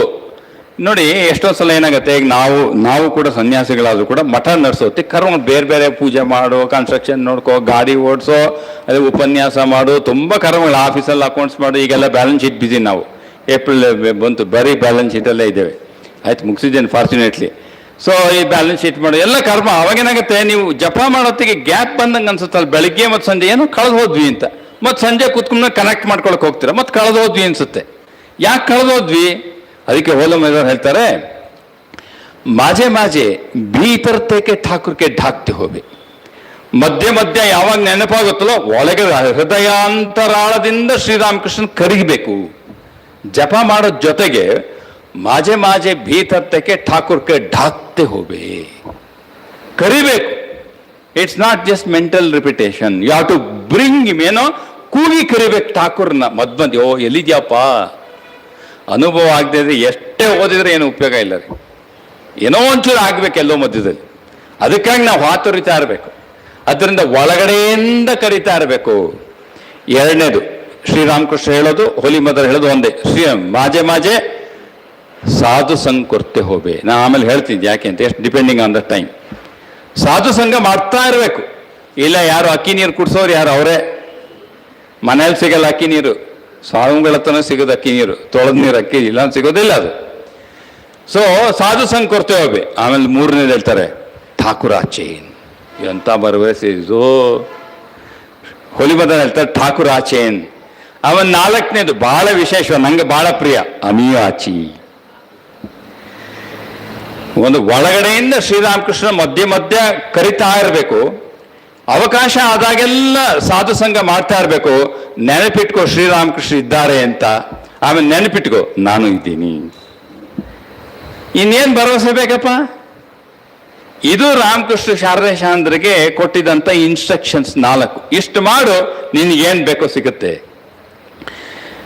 ಅದಕ್ಕೆ ಇದನ್ನು ನಾವು ಏನು ಮಾಡಬೇಕು, ಮಧ್ಯ ಯಾವಾಗಲೂ ನೆನಪಿಟ್ಕೋ. ಏನೋ ಯಾವಾಗ ಮನಸ್ಸು ಚಂಚಲ ಆಗ್ತಲ್ಲ, ಅವಾಗ ಏನು ಅನ್ಕೋಬೇಕು, ಠಾಕುರಾಚೇನ್ ಅಮಿಯಾಚಿ, ಶ್ರೀರಾಮಕೃಷ್ಣ ಇದ್ದಾರೆ, ನಾನು ಇದ್ದೇನೆ ಅಂತ. ಇದನ್ನು ನಾವು ನೆನ್ಪಾಡ್ಕೊಳ್ತಾ ಇರ್ಬೇಕು. ಅದಕ್ಕೆ ನನಗೆ ಶುರುನಲ್ಲಿ ಮೊದಲು ಆಶ್ರಮಕ್ಕೆ ಸೇರಿ ಹೊಸ್ತರಲ್ಲಿ ಇದೇನೋ ಗುರುಗಳು ಬಂದರು, ಏನೋ ಮಂತ್ರ ಹೇಳಿದ್ರು, 3 ಸಲ ಹೇಳಿಸಿದ್ರು, ಇದೆಲ್ಲ ಎಲ್ಲಿ ಎಷ್ಟು ಮಟ್ಟಿಗೆ ಇದಕ್ಕೆ ಆಧಾರ. ಆಮೇಲೆ ನಾವು ಅಧ್ಯಯನ ಮಾಡೋಕ್ಕೆ ಕೆಲವು ವಿಚಾರ ಆಮೇಲೆ ಬಂತು. ಆದರೆ ಇದು ನಿಜವಾಗ್ಲೂ ಮಂತ್ರದೀಕ್ಷೆ ರಾಮಕೃಷ್ಣ ಆರಿಸಿದ್ದ ನಮ್ಮನ್ನ. ಅವಾಗ ಪೂಜ್ಯ ಸ್ವಾಮಿ ವೀರೇಶ್ವರಾಂಜಿ ಮಹಾರಾಜ್ ನನ್ನ ಜೀವನವನ್ನು ಓದ್ತಾ ಇದ್ದೆ. ಅದರಲ್ಲಿ ಒಂದು ಘಟನೆ ಬರ್ತದೆ. ಅದು ಬಂದ ಮೇಲೆ ನನ್ನ ಶ್ರದ್ಧೆ ಇನ್ನೂ ಜಾಸ್ತಿ ಆಗ್ತಾ ಹೋಯ್ತು. ಆ ಘಟನೆ ಓದಿದ್ದ ಮೇಲೆ ಅವರು ರಹರಾಗಿ ಹೋಗಿದ್ರು. ರಹರಾನಲ್ಲಿ ಇದು ನಮ್ದು ಎಜುಕೇಷನ್ ಇನ್ಸ್ಟಿಟ್ಯೂಷನ್ ಆ್ಯಕ್ಚುಲಿ, ಬಟ್ ಟೆಂಪಲಲ್ಲಿದೆ ಮಂತ್ರದೀಕ್ಷೆಗೆ ರಹರಾನ ಪೂಜ್ಯ ಸ್ವಾಮಿ ವೀರೇಶ್ವರಾಂಜಿ ಮಹಾರಾಜನ್ನ ಕರೆದಿದ್ರು. ಅಲ್ಲಿ ಹೋಗಿ ಮಾರದ ಇನ್ಸಿಯೇಷನ್ ಇದೆ. ಮಹಾರಾಜ್ ಏನು ಮಾಡ್ತಾರೆ, ಮಹಾರಾಜ್ ಪದ್ಧತಿ ಏನು ಮಾಡಿದ್ರು, ಹಿಂದಿನ ದಿವಸ ಸಾಯಂಕಾಲ ಅವ್ರ ಅಸಿಸ್ಟೆಂಟ್ ಪ್ರಮೇಯಂಜಿ ಮಹಾರಾಜೋ ಅಥವಾ ಶ್ಯಾಮಲ್ ಮಹಾರಾಜೋ ಯಾರು ಅವ್ರನ್ನ ಕರೆಸ್ಬಿಟ್ಟು, ಮಹಾರಾಜು ನಾಳೆ ಯಾರ್ಯಾರ್ದು ಇನ್ಸಿಯೇಷನ್ ಆಗುತ್ತೋ ಅವ್ರ ಹೆಸರೆಲ್ಲ ಓದು ಅಂದ್ರಂತೆ. ಇದು ತುಂಬ ವಿಚಾರ ಇದೆ ಇದರಲ್ಲಿ. ನೀವು ಅವ್ನ ನಿಧಾನಕ್ಕೆ ಭಾವಿಸಿ, ಟೈಮ್ ತೊಗೊಂಡು ಭಾವಿಸಿ. ಕಣ್ಣು ಮುಚ್ಕೊಂಡು ಕೂತಿದ್ರಂತೆ ಮಹಾರಾಜು. ಅವರು ಹೆಸರು ಓದ್ತಾ ಇದ್ದಾರೆ. 1 2 3 4 ನಾಳೆ ಒಂದು 30 ಜನ ಇದ್ರು, 40 ಜನ ಇದ್ರು, 60 ಜನ ಇದ್ರು. ಅವ್ರ ಹೆಸರುಗಳನ್ನೆಲ್ಲ ಓದ್ತಾ ಇದ್ರು. ಯಾವುದೋ ಒಂದು ಹೆಸರು ಬಂತು, ಪರ್ಟಿಕ್ಯುಲರ್ ಹೆಸರು. ನಮ್ಮ ಹೆಸರಿಗೆ ಯಾರೋ ಒಂದು ಹೆಸರು ಅಂತ ಇಟ್ಕೊಂಡು ಒಂದು ಹೆಸರು ಬಂತು. ಅವ್ರು ಹೇಳಿದ್ರು, ಈ ಹೆಸರು ಅಪ್ಲಿಕೇಶನ್ ಪಕ್ಕಕ್ಕೆ ಇಡು ಅಂದ್ರಂತೆ. ಇನ್ನು ಮಿಕ್ಕಿದ್ದು ಓದ್ತಾ ಇದ್ದಾರೆ, ಎಲ್ಲ ಮುಗೀತು. ಆಮೇಲೆ ಅವ್ರು ಹೇಳಿದ್ರು, ಸೆಕ್ರೆಟರಿ ಸ್ವಾಮೀಜಿನ ಮಠದ ರಹರ ಮಠದ ಸೆಕ್ರೆಟರಿ ಸ್ವಾಮೀಜಿ ಕರಿ ಅಂತ. ಅವ್ರ ಕರ್ಕೊಂಬಂದು ಹೇಳಿದ್ರಂತೆ, ನೋಡು ಈ ಅಪ್ಲಿಕೇಶನ್ ತುಂಬಿದೆಯಲ್ಲ, ಇವನಿಗೆ ನಾಳೆ ಇನ್ಸಿಯೇಷನ್ ಆಗಲ್ಲ. ಅವ್ರು ಯಾರನ್ನು ನೋಡಿಲ್ಲ ವೀರೇಶ್ವರಾಂಜಿ ಮಹಾರಾಜು, ಇವ್ರು ಬರೀ ಹೆಸರು ಹೇಳ್ಕೊಂಡು ಹೋಗಿದ್ದು. ಇವ್ರು ಕಣ್ಣು ಮುಚ್ಕೊಂಡು, ಈಗ ನೀವು ಅದಕ್ಕೆ ತಮಾಷೆಗೆ ರೆಕ್ಸ್ತಿರ್ತೀವಿ. ನೀವು ಮಂತ್ರದೀಕ್ಷೆಗೆ ನಿಮ್ಮ ಫೋಟೋ ಏನಾರು ಅನ್ಸಿರ್ತೀರಾ? ಅಲ್ಲ, ಬರೀ ಬರ್ದಿರ್ತಾರೆ ರಾಮು, ಕೃಷ್ಣ, ಗೋವಿಂದ, ಲಕ್ಷ್ಮಿ, ಸರಸ್ವತಿ. ಈಗ ನೀನೇನೋ ಹೆಸರು ಅಂತ ಇಟ್ಕೊಳ್ಳಿ, ನೀವು ಹೆಸರು ಬರೆದಿರ್ತೀರಿ, ಅಲ್ಲಿ ನಿಮ್ಮ ಫೋಟೋನೂ ಅಂಟಿಸಿರಲ್ಲ ಅಲ್ಲ. ಅದೇ ಮಹಾರಾಜ್ ಬರೀ ಹೆಸರು ಕೇಳಿಸ್ಕೊಂಡಿತ್ತಂತೆ. ಹೆಸರು ಕೇಳಿಸ್ಕೊಂಡು ಹೇಳಿದ್ರು, ಈ ವ್ಯಕ್ತಿಗೆ ಆಗೋದಿಲ್ಲ, ಮಂತ್ರದೀಕ್ಷೆ ಆಗೋದಿಲ್ಲ ಅಂತ. ಆಮೇಲೆ ಸೆಕ್ರೆಟರಿ ಮಾರಾಜ್ ಕರೆದ್ರು, ನೋಡಿ ಇವನು ಯಾರೋ ಗೋವಿಂದ ನರ್ಸ್ನೇ ನಮ್ಮ ಅಂಡರ್ಸ್ಟ್ಯಾಂಡಿಂಗ್, ಅದು ಬೆಂಗಾಲಿ ಹೆಸರು, ಚಟರ್ಜಿನೇ ಯಾರೋ, ಇವ್ರಿಗೆ ಹೆಸರು ನಾಳೆ ಮಂತ್ರದೀಕ್ಷೆ ಆಗಲ್ಲ. ಅವರು ಸೆಕ್ರೆಟರಿ ಕರೆದ್ರು, ಅವ್ರ ಅಪ್ಲಿಕೇಶನ್ ಕೊಟ್ಟರು. ಅವ್ರು ಅದು ನೋಡಿದ ತಕ್ಷಣ ಹೇಳ್ತಾರೆ, ಮಹಾರಾಜ್ ಇವ್ರು ಕೊಡ್ಲೇಬೇಕು ನಾಳೆ ನೀವು. ಯಾಕೆ? ಅಯ್ಯೋ, ಇವರು ನಮ್ಮ ಶಾಲೆಯಲ್ಲಿ ಟೀಚರ್. ಆದರೆ ಎಷ್ಟು ಡಿವೋಟೆಡ್ ಟೀಚರ್ ಅಂದರೆ, ಶಾಲೆ ಶುರುವಾಗೋದು 9 ಗಂಟೆ, ಈ ವ್ಯಕ್ತಿ 6:15 ಬರ್ತಾನೆ. 6:15 ಬಂದು ನಮ್ಮ ಶ್ರೈನ್ನಲ್ಲಿ ಅವನು ಪೂಜೆಗೆಲ್ಲ ಹೆಲ್ಪ್ ಮಾಡೋದು ಅವನೇ. ಪೂಜೆಗೆ ಹೆಲ್ಪ್ ಮಾಡಿ ತಿಂಡಿ ತೊಗೊಂಡು ಶಾಲೆಗೆ ಹೋಗ್ತಾನೆ. ಶಾಲೆ 5 ಗಂಟೆಗೆ ಮುಗಿತೆ. 5 ಗಂಟೆಗೆ ಇದ್ಮೇಲೆ ಮತ್ತೆ ಅವನು 8 8:15ವರೆಗೆ ನಮ್ಮ ಆಶ್ರಮದಲ್ಲಿ ಸೇವೆಯನ್ನು ಮಾಡಿ 8:15 ಮನೆಗೆ ಹೋಗ್ತಾನೆ. ಅವನ ಸರ್ವಿಸ್ ಬೆಳಿಗ್ಗೆ ಸಂಜೆ ಅವನ ಟೆಂಪಲ್ನಲ್ಲಿ voluntary service, apart from his duty as a teacher in institution. ಇವನಿಗೆ ಕೊಡಲ್ಲ ಅಂದ್ರೆ ಹೆಂಗೆ ಅಂತ ಇವರು ಡಿಮ್ಯಾಂಡ್ ಮಾಡ್ತಾ ಇದ್ದಾರೆ ಸೆಕ್ರೆಟರಿ. ಅದಕ್ಕೆ ಆಮೇಲೆ ಅವನು ಫಾರ್ಚುನೇಟ್ಲಿ ಇವರೆಲ್ಲ ಹೆಸರು ಕೇಳ್ಬೇಕಾದ್ರೆ ಅವನು ಅಲ್ಲೇ ಇದ್ದ. ಆಮೇಲೆ ವೀರೇಶ್ವರನ್ ಹೇಳಿದ್ರೆ ಅವನ್ನ ಕರಿ ಅಂತ. ಅವನು ಕರೆದ ಮೇಲೆ ವೀರೇಶ್ವರನ್ ಹೇಳಿದಂತೆ, ನಿನಗಾಗಲೇ ಕುಲಗುರುವಿಂದ ಮಂತ್ರದೀಕ್ಷೆ ಆಗಿದೆ, ನೀನಾದರೂ ಅಪ್ಲಿಕೇಶನ್ ತುಂಬಿದ್ಯಾ? ಅವ್ರಿಗೆ ಆಶ್ಚರ್ಯ, ಸೆಕ್ರೆಟರಿಗೆ ಗೊತ್ತಿಲ್ಲ ಇದು. ಅವನು ನೋಡ್ತಾ ಇದ್ದಾನೆ ಅವಾಕಾಗಿ. ಆಮೇಲೆ ನಂಗೆ ನೆನಪೇ ಇಲ್ಲ ಅಂದ. ಐ ಡೋಂಟ್ ರಿಮೆಂಬರ್ ಸ್ವಾಮೀಜಿ, ಅಮರ್ ಮೊನೆ ನೈ, ನಂಗೆ ನೆನಪೇ ಇಲ್ಲ. ನೆನಪಾಡ್ಕೊ. ಆಮೇಲೆ ಅವ್ನು ತುಂಬ ನೆನಪಾದ್ಮೇಲೆ ಅವ್ನು ನೆನಪಾಯ್ತಂತೆ, ಬಾಲ್ಯದಲ್ಲಿ ನಮ್ಮ ಕುಲಗುರುವಿಂದ ತೆಗೆದುಕೊಂಡೆ. ಅವನು ಹೇಳಿದ, ಮಹಾರಾಜ್ ನನಗೆ ಆ ಮಂತ್ರನೇ ನೆನಪಿಲ್ಲ. ಅದೇನು ತೊಗೊಂಡೆ ಅಂತ ನೆನಪಿಲ್ಲ. ಅದಕ್ಕೆ ಅವ್ರು ಹೇಳಿದ್ರು, ಹಾಗಾದ್ರೆ ಸರಿ, ನಿಂಗೆ ಅಕಸ್ಮಾತ್ ನೆನಪಾದ್ರೆ ಒಂದು ಬಿಲ್ವದಲ್ಲ ಮಂತ್ರವನ್ನು ಬರೆದು ರಾಮಕೃಷ್ಣ ಮುಂದೆ ಇಟ್ಬಿಡು. ಇದೊಂದು ಕ್ರಮ. ಯಾರಿಗಾದ್ರೂ ಕನ್ಫ್ಯೂಷನ್ ಇದೆ, ಶ್ರೀರಾಮಕೃಷ್ಣ ಮಂತ್ರ ತಗೋಬೇಕಾರೆ ಕೆಲವ್ರಿಗೆ ಈಗ ಬೇರೆ ಬೇರೆಯಿಂದ ಯಾರು ಮಂತ್ರ ತಗೊಂಡ್ಬಿಟ್ಟಿರ್ತಾರೆ. ಅವಾಗ ಏನ್ ಮಾಡ್ಬೇಕು ಅಂದ್ರೆ, ಆ ಬಿಲ್ವದಲ್ಲಿ ಆ ಮಂತ್ರವನ್ನ ಬರೆದು ಆ ಬಿಲ್ವನ್ನ ಶ್ರೀರಾಮಕೃಷ್ಣ ಮುಂದೆ ಇಟ್ಟು ಆ ಮಂತ್ರವನ್ನು ಕೊಡ್ತಾ ಇದೀನಿ ಅಂತ ಭಾವಿಸ್ಕೊಂಡು ಮಾರನೇ ದಿವಸ ನಮ್ಮ ಗುರುಗಳು ಈ ಪರಂಪರೆಯಲ್ಲಿ ಮಂತ್ರವನ್ನು ತೆಗೆದುಕೊಳ್ಬೇಕು. ಇದೊಂದು ಕ್ರಮ. ಅದರಿಂದ ಅವ್ರು ಹೇಳಿ, ವೀರೇಶ್ವರ ಹೇಳಿದ್ರೆ, ಹಾಗಾದ್ರೆ ಆ ಥರ ಮಾಡು, ಆ ಥರ ಆಗೋದಿದ್ರೆ ನಾಳೆ ನಿಂಗೆ ಮಂತ್ರವನ್ನು ಕೊಡ್ತೇನೆ. ಅದರಿಂದ ದಯವಿಟ್ಟು ತಿಳ್ಕೊಳ್ಳಿ, ಈ ಪರಂಪರೆಗೆ ಬರಬೇಕಂದ್ರೆ ನನಗೆ ಗೊತ್ತಿಲ್ಲದೆ ಕೂಡ ಅವನ ಅಪಾರ ಕರುಣೆಯಿಂದ ಅವನು ನಮ್ಮನ್ನು ಆರಿಸ್ಕೊಂಡು ಕರೆದುಕೊಂಡು ಬಂದಿದ್ದಾನೆ. Be blessed to be in this parampara. Yatishwaranji Maharaj ನಮ್ಮ ಬೆಂಗಳೂರು ಆಶ್ರಮದಲ್ಲಿ ಇದ್ರಲ್ಲ, ನಮ್ಮ ಬೆಂಗಳೂರು ಆಶ್ರಮದಲ್ಲಿ ಸಭಾಂಗಣ ಇದೆ. ಸಭಾಂಗಣ ಪಕ್ಕದಲ್ಲಿ ಈಗ ಸ್ವಲ್ಪ ಖಾಲಿ ಜಾಗ ಆಗಿದೆ. ಆ ಮೂಲೆಯಲ್ಲಿ ಒಂದು ಮನೆ ಇತ್ತು. ಅವಾಗ ಫೆನ್ಸಿಂಗ್ ಇರಲಿಲ್ಲ, ಒಂದು ಸಣ್ಣ ಒಂದು ಆರ್ಡಿನರಿ ಫೆನ್ಸಿಂಗ್, ಕಾಂಪೌಂಡ್ ಇರಲಿಲ್ಲ. ಈಗ ಎತ್ತರ ಬೆಳೆದ ಪಕ್ಕದಲ್ಲಿ ಬಿಲ್ಡಿಂಗ್ ಬಂದಿದೆ, ಆ ಕಡೆ ಒಂದು ಲೇಔಟ್ ಆಗಿಬಿಟ್ಟಿದೆ. ಸಭಾಂಗಣ ಈಗ ರಾಮಕೃಷ್ಣ ಸಭಾಂಗಣ ಪಕ್ಕದಲ್ಲೇ ಅಲ್ಲೊಂದು ಮನೆ ಇತ್ತು. ಒಂದು ಯಂಗ್ ಲೇಡಿ, ಅವಳು ಕಾಲೇಜಿಗೆ ಹೋಗ್ತಾ ಇದ್ಲು. ಹೆಸರು ಎಲ್ಲ ನೀವು ಆಮೇಲೆ ನೋಡ್ಕೊಳ್ಳಿ. ಅವಳು ಕಾಲೇಜಿಗೆ ಹೋಗ್ತಾ ಇದ್ಲು. She was a very vehement revolutionary. ಆಗಲೇ ಹೇಳಿದ್ರಲ್ಲ, ಶಿ ಆಲ್ಮೋಸ್ಟ್ ಲೈಕ್ ಅಥೀಸ್ಟ್, ಅಂದ್ರೆ ದೇವ್ರನ್ನೇ ನಂಬ್ತಿರ್ಲಿಲ್ಲ ಅವಳು. ಅವಳು ಲೇವಡಿ ಮಾಡೋಳಂತೆ. ಈ ಸ್ವಾಮಿಗಳೆಲ್ಲ ಏನು ಮಾಡ್ತಾರೆ, ಮಹಾರಾಜ್ ವಾಕಿಂಗ್ ಹೋಗೋರಂತೆ. ಅವಳಿಗೆ ಆಶ್ರಮದ ಬಗ್ಗೆ ಗೌರವ ಇರ್ತಿರ್ಲಿಲ್ಲ, ಸ್ವಾಮಿಗಳ ಬಗ್ಗೆನೂ ಗೌರವ ಇರ್ತಿರ್ಲಿಲ್ಲ. ಅವಳಿಗೆ ಮಂತ್ರದೀಕ್ಷೆ ಸ್ವಪ್ನ. ಒನ್ ಡೇ ಯತೀಶ್ವರಾಂಜಿ ಅವಳ ಮನೆ ಮುಂದೆ ವಾಕಿಂಗ್ ಬರ್ದು ಅವಳ ಹೆಸರಿತ್ತು. ಅವಳನ್ನ ಕರಿತಾ ಹೋಗವೆ, ಕರೆದ್ಬಿಟ್ಟು ಹೇಳ್ತಾರಂತೆ, tomorrow morning you come to ashram ಅಂತ. ಅವಳಿಗೆ, why Swamiji, I feel that I should give mantra diksha to you. I don't believe in it, but I have an order from my guru that I have to initiate you tomorrow. Come. ಅವಳಿಗೆ ಬ್ರಹ್ಮಾಂಜಿ ಮಹಾರಾಜಿಂದ ಯತೀಶ್ವರಾಂಜಿಗೆ orders ಬರ್ತಾ ಇತ್ತು. ನಾಳೆ ನಿನಗೆ ಮಂತ್ರ ದೀಕ್ಷೆ ಕೊಡಬೇಕು ಅಂತ ನನಗೆ ಗುರುಗಳು ಹೇಳಿದ್ದಾರೆ. She was forced to come and she was given initiation and later she become a greatest devotee. ನೋಡಿ, ನಮಗೆ ಇಚ್ಛೆ ಇಲ್ಲದಿದ್ದರು, ಈಗ ನಮ್ಗೆ ಈ ಜನ್ಮ ಅಲ್ವಾ ಭಾರ, ಈ ಜನ್ಮ. ಆದರೆ ಭಗವಂತನ ಅನಂತ ಕೋಟಿ ಕೃಪೆಯಿಂದ ನನಗೆ ನಾಮ ಸಿಕ್ಕಿದೆ. ದಯವಿಟ್ಟು ಇದ್ರ ಬಗ್ಗೆ ಬಹಳ ಸೀರಿಯಸ್ ಆಗಿರಿ. We have been initiated into this holy order, that itself is a greatest asset. ಇದ್ರ ಬಗ್ಗೆ ಸಾಕಷ್ಟು ವಿಚಾರ ಇದೆ. ಅದರಿಂದ ಏನು ಮಾಡಬೇಕು ನಾವು, ಈ ನಿಮಗೆ ಬೇರೆ ಬೇರೆ ಜೀವನದ ಘಟನೆಗಳೆಲ್ಲ ಇದೆಯಲ್ಲ, ಅದರಿಂದ ನಮಗೆ ಭಗವಂತನ ಅನಂತ ಕೃಪೆಯಿಂದ ನಮಗೆ ಈ ನಾಮ ಸಿಕ್ಕಿದೆ. ಈ ನಾಮದಲ್ಲಿ ನಿಷ್ಠೆ ಇಟ್ಕೊಂಡಾಗ, ಸಗುಣ ಬ್ರಹ್ಮದಲ್ಲಿ ಭಕ್ತಿ ನಿಷ್ಠೆ ಇಟ್ಕೊಂಡಾಗ ಜ್ಞಾನಕ್ಕೂ ಕರ್ಮಕ್ಕೂ ಯೋಗಕ್ಕೂ ಇದು ಅನ್ವಯ ಆಗ್ತಾ ಹೋಗ್ತಾ. ಆಮೇಲೆ first have Nishtha towards your Guru and ಇಷ್ಟ. ಯಾಕೆ ಈ ಪರಂಪರೆನಲ್ಲ, ಅದಕ್ಕೆ ಭಾವಿಸ್ಲಿಕ್ಕೆ ನಾನು ಇದನ್ನ ಅಡಿಷನ್ ಹೇಳಿದೆ. ಅದಕ್ಕೆ ನಮ್ಮ ಭೂತೇಶಾಂಜಿ ಮಹಾರಾಜು ಅವ್ರದ್ದೊಂದು 4 ಇನ್ಸ್ಟ್ರಕ್ಷನ್ ಇದೆ. ಯಾರಾದರೂ ಹೋಗಿ, ಸ್ವಾಮೀಜಿ ನಾವು ಇಷ್ಟು ವರ್ಷ ನಾವು ಆಶ್ರಮಕ್ಕೆ ಬರ್ತಾ ಇದೀವಿ, ಅಥವಾ ನಮ್ಮ ಬ್ರಹ್ಮಚಾರಿಗಳು ಸಾಧುಗಳು ಇಷ್ಟು ವರ್ಷ ನಾನು ಆಶ್ರಮದಲ್ಲಿ ಇದ್ದೇನೆ, ಸ್ವಾಮೀಜಿ ಏನು ಆಗಲಿಲ್ಲ ಅಂತಂದರೆ ಅವರೊಂದು 4 ಇನ್ಸ್ಟ್ರಕ್ಷನ್ಸ್ ಹೇಳ್ತಾರೆ. ನೆನಪಿಟ್ಕೊಳಪ್ಪ, ನಾನು ನಿಂಗೆ 4 ಇದು ಕರೆಕ್ಟಾಗಿ ನೆನಪಿಟ್ಕೊ ಸಾಕು, ತುಂಬ ಕನ್ಫ್ಯೂಷನ್ ಮಾಡ್ಕೊಬೇಡ. ಮೊದಲನೇದು ಇನ್ಸ್ಟ್ರಕ್ಷನ್ ಏನು ಗೊತ್ತು, ಭೂತೇಶಾಂಜಿ ಮಾರದ್ದು, ಶ್ರೀರಾಮಕೃಷ್ಣರು ಮತ್ತು ಶ್ರೀಮಾತೆ ಶಾರದಾ ದೇವಿಯರು ಸದಾ ಇದ್ದಾರೆ ಕಣೋ. They are living entities. ಯಾಕೆ ಇದು ಲಿವಿಂಗ್ ಎಂಟಿಟೀಸ್ ನಾವು ಒಪ್ತಾ ಇದ್ದೀನಿ ಗೊತ್ತಾ, ನಾವು ಜಪ ಮಾಡ್ಬೇಕಾದ್ರೆ ಒಳಗಿದ್ದಾರೆ ಅಂತ ನಮಗೆ ಭಾವನೆ ಉಂಟಾಗಲ್ಲ, ಅದಕ್ಕೆ ಹೇಳ್ತೇನೆ. ನಮಗೂ ಆಗಿದ್ದೀರಿ, ಅದಕ್ಕೆ ಹೇಳ್ತಾ ಇರೋದು. ನಿಮ್ಗೆ ಹೆಂಗೆ ಗೊತ್ತಾ, ನಾವು ಅದೇ ಹಣೆ ಬರಲ್ವ, ನಮ್ಮದು ಅದೇ ತಾನು, ನಾವು ಅದೇ ಹೋಗಿಲ್ವಿ, ಒಟ್ಟಿಗೆ ಕೂತಿದ್ವಿ ಎಲ್ಲರೂ. They are living entities. ಅದಕ್ಕೆ ಭೂತೇಶಾಂಜಿ ಇದನ್ನು ಭಾವಿಸೋ ಮಾರೆ ಯಾವ್ರು ಇದ್ದಾರೆ ಅಂತ ಒಳಗಡೆ ಇವರು ಜೀವಂತ, ಈ ಕ್ಷಣ ಬೇಕಾದ್ರೆ ನೋಡ್ಬಹುದು.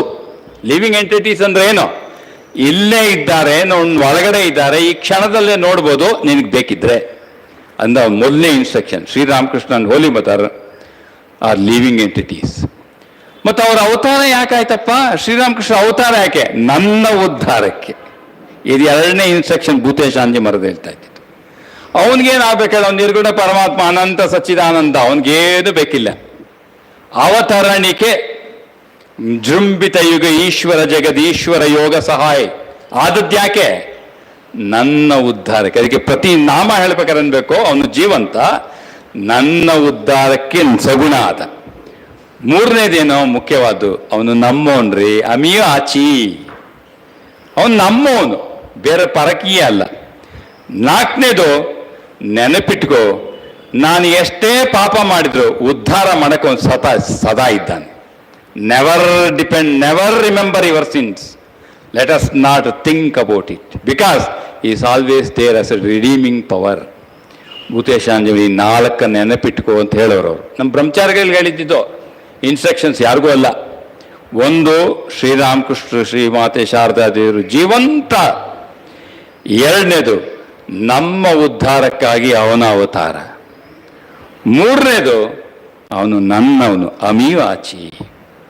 4ನೇದು ಏನು, ನೀನು ಏನೇ ಆಗಿರೋ, ಮನಸ್ಸು ಎಷ್ಟೇ ಚಂಚಲವಾಗಿರಲಿ, ಏನೂ ತಲೆ ಕೆಡಿಸ್ಕೋಬೇಡ, ಉದ್ಧಾರ ಮಾಡ್ಲಿಕ್ಕೆ ಅವನು ಸ್ವತಃಸಿದ್ಧ, ಯಾವಾಗಲೂ ಇದ್ದಾನೆ. ಅದಕ್ಕೆ ನೆನಪಿಟ್ಕೋ ಜಪ ಮಾಡ್ಬೇಕಾರೆ ಅಂತ ಈ ಭೂತೇಶಾಂಜಮಾರ ಹೇಳೋರು. ಇನ್ನೊಂದು ಇನ್ಸ್ಟ್ರಕ್ಷನ್ಸ್ ಹೇಳ್ಬಿಟ್ಟು ನಾನು ಕನ್ಕ್ಲೂಡ್ ಮಾಡ್ತೇನೆ.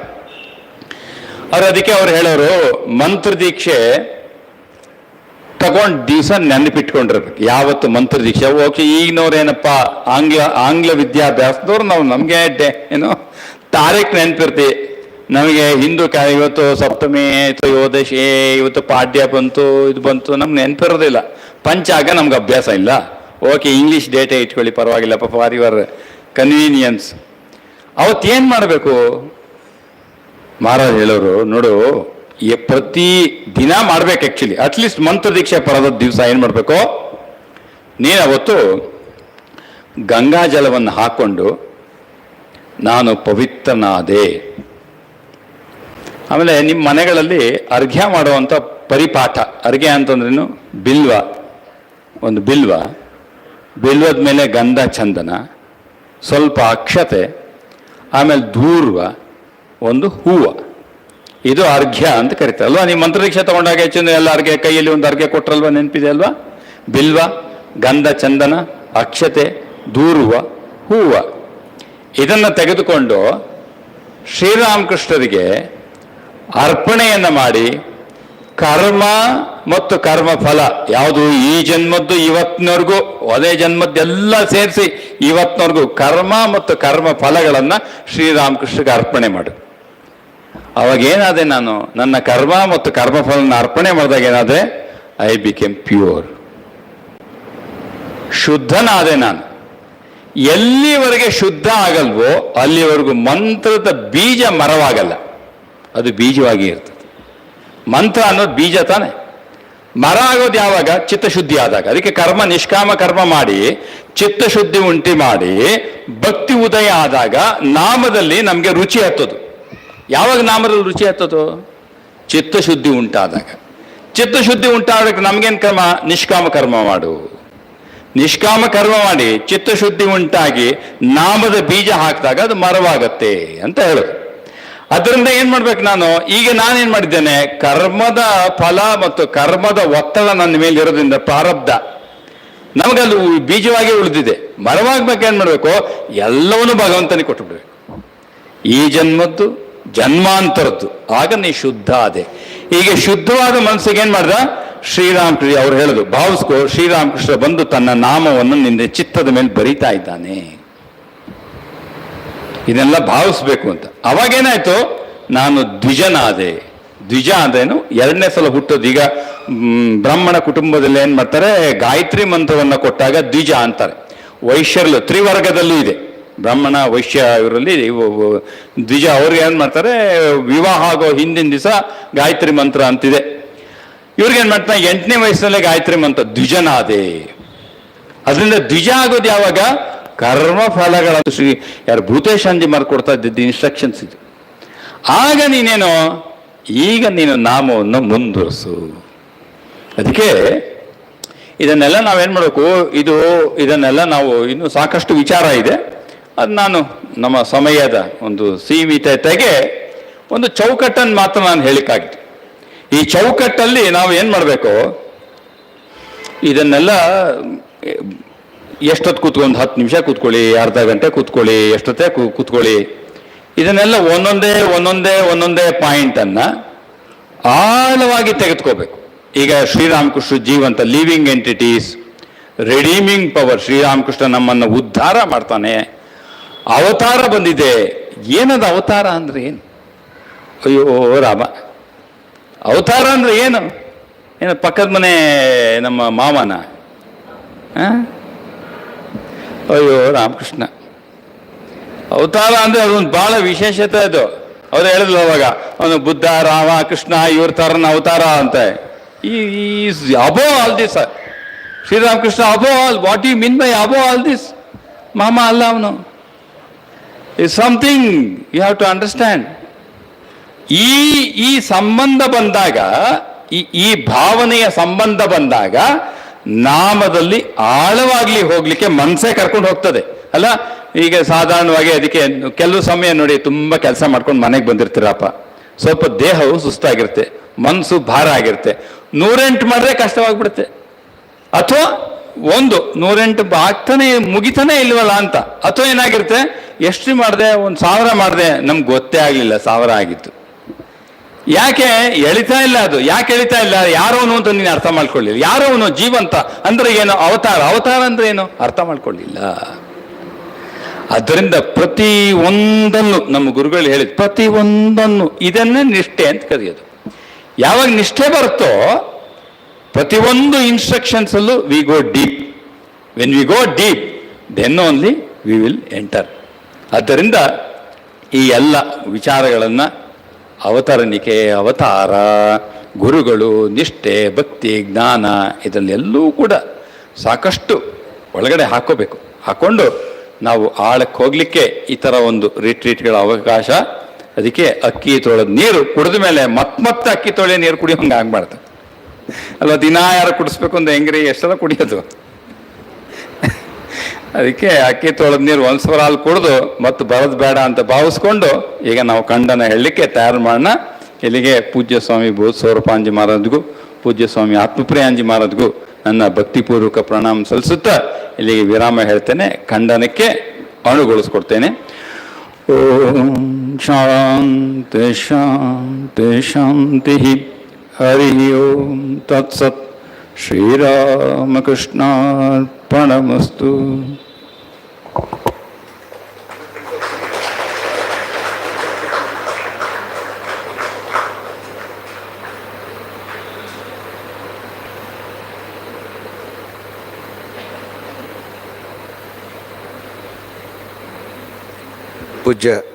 ಪೂಜ್ಯ ಸ್ವಾಮಿ ಮಂಗಲನಾಥಾನಂದಜಿ ಅವರಿಗೆ ಧನ್ಯವಾದಗಳು. ವಿಶೇಷವಾಗಿ ಅವರು ಸಾಧಕರಿಗೆ ಅಥವಾ ಭಕ್ತರಿಗೆ ಉಪಯುಕ್ತ ಸಲಹೆಗಳಂತ ನಿಜವಾಗಿ ಕೊಟ್ಟಿದ್ದಾರೆ. ಅದು ನಮ್ಮ ಸಾಧನೆಗೆ ಸ್ಫೂರ್ತಿದಾಯಕವಾಗಿದೆ. ಅವರಿಗೆ ಮತ್ತೊಮ್ಮೆ ಎಲ್ಲರ ಪರವಾಗಿ ಹೃತ್ಪೂರ್ವಕ ಧನ್ಯವಾದಗಳು, ನಮಸ್ಕಾರಗಳು. Now we will have question answer session. You can ask any questions. Revered Swami Atmapriyananda Ji Maharaj as well as Swami Mangalanathan Ji Maharaj will answer. Not any question relating to the subject. Okay, right. Yes. Suppose he asks, why did Virat Kohli retire so early?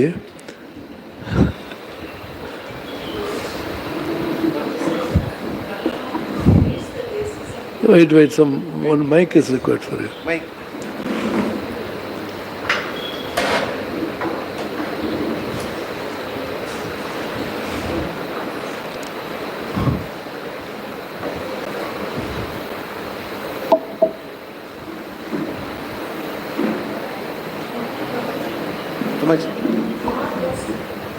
No, he's trying to set up now. Mic ಕೊಡ್ತಾರೆ. The wire is so long, like Hanuman's tail. No, hand mic will, like, battery mic will be good.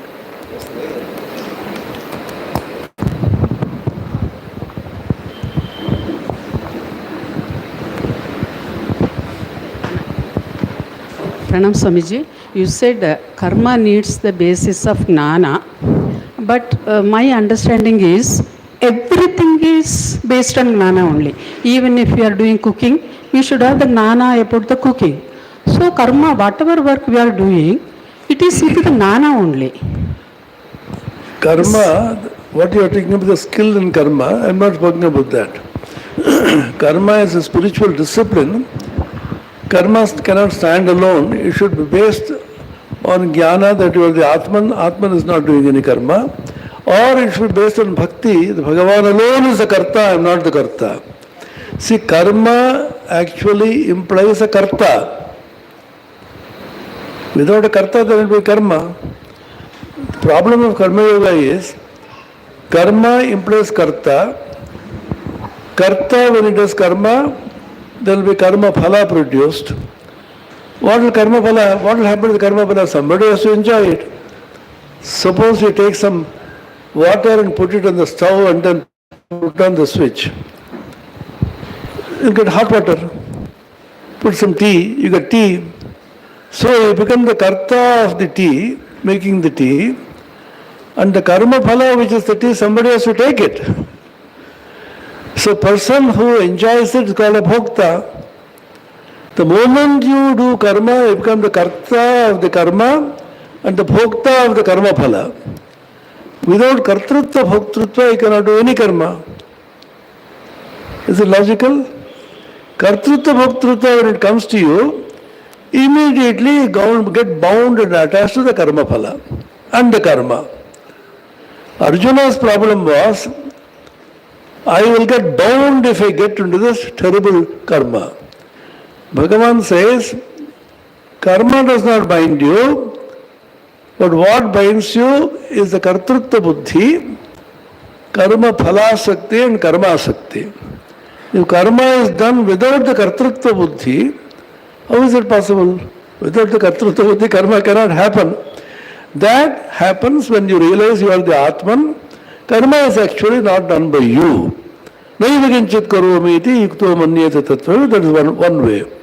Others take the path of bhakti. Say, Bhagavan alone is the karta. Aham me sarva jnanam bhukta prabhure vacha ityadi.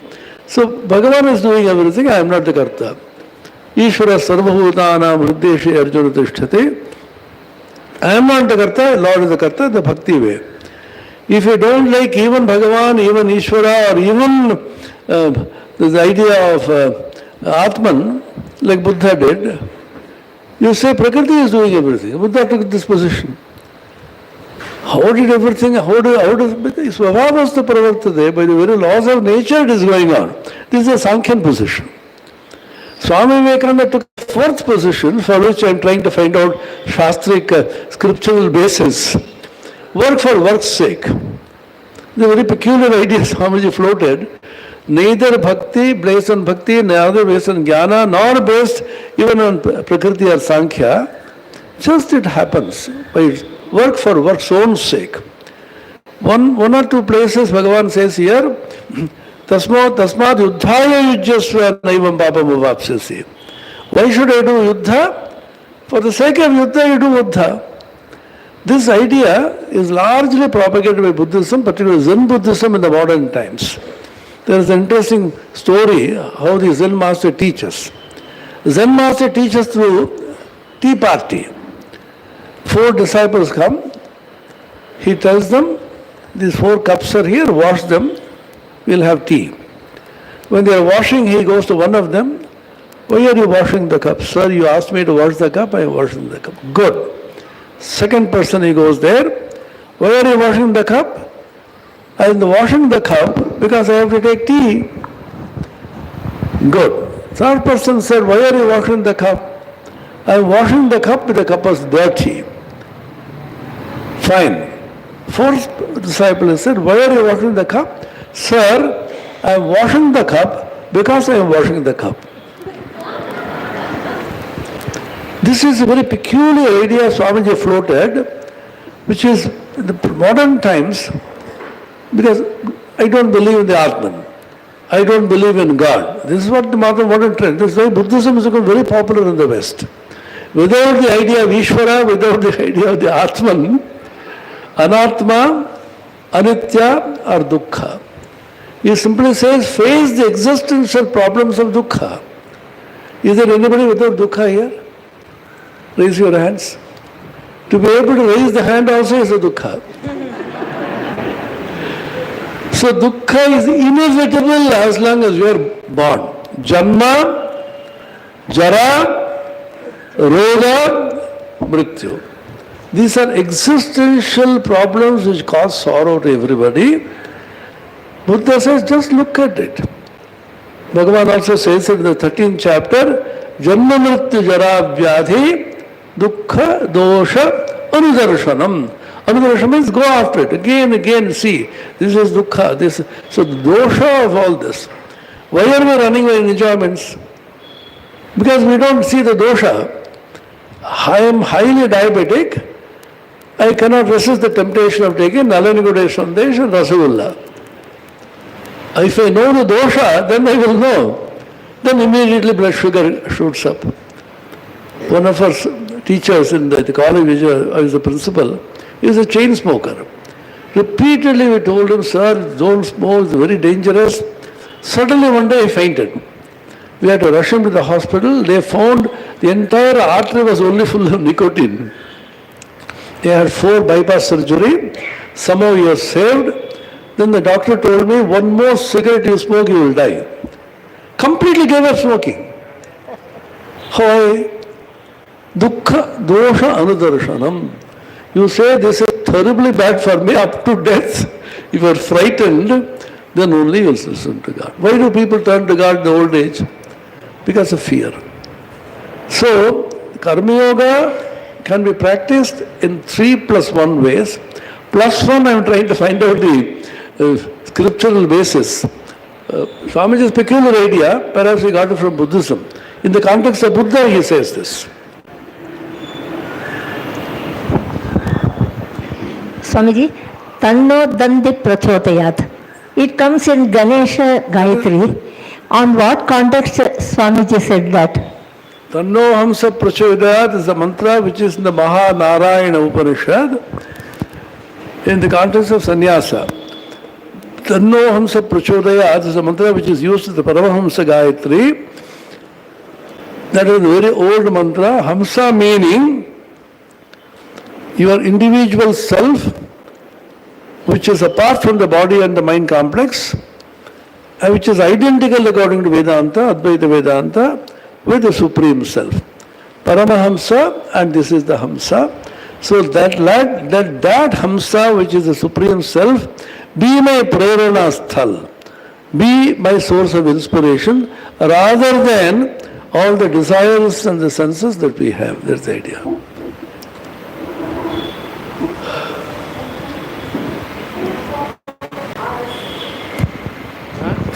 Full form of? RS. Those 4 subjects you said, no? Each one has to pass with 40%. That is Karma, Bhakti, Jnana, Yoga, 4 papers. No, what is RS? RS, you said. Huh? Honors, honors. Not honor. See, in Calcutta University there is a system. Now, more or less all universities have given it up. They are reviving it in the new policy, education policy. It's called honors. There are 2 streams. 3-year BSc General, 3-year BSc Honors. In honors, you have to get 40% in all the subjects. Unless you get that, you are not eligible for MSc. So those who go for honors alone can go. So many people are afraid. If you miss it, then you lose the chance. Pranam Maharaj, may I go in Bengali? Yeah, sure. You see, Bengali, English, Kannada, these people are here. Tamil I can manage, and Hindi we can manage. Our Telugu people somewhere here. You can go for any of the 14 languages in the constitution. Don't worry. Democracy. খুব উপভোগ্য আলোচনা ছিল আপনার। আমার প্রশ্ন হচ্ছে, এই যে আমাদের জীবন, তো এর কি কোনো প্রিডিটারমাইন্ড পারপাস আছে to serve? What she wants to know is that we enjoyed your talk, but that means not fully enjoyed. Is there any predetermined purpose for our existence and life? There are several views to this. One view by the existentialist philosophers, Paul Sartre and Heidegger, etc., they say there is no purpose to life. You just come and go.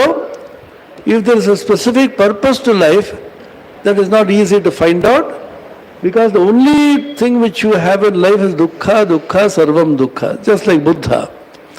Buddha also said, don't look for a purpose in life.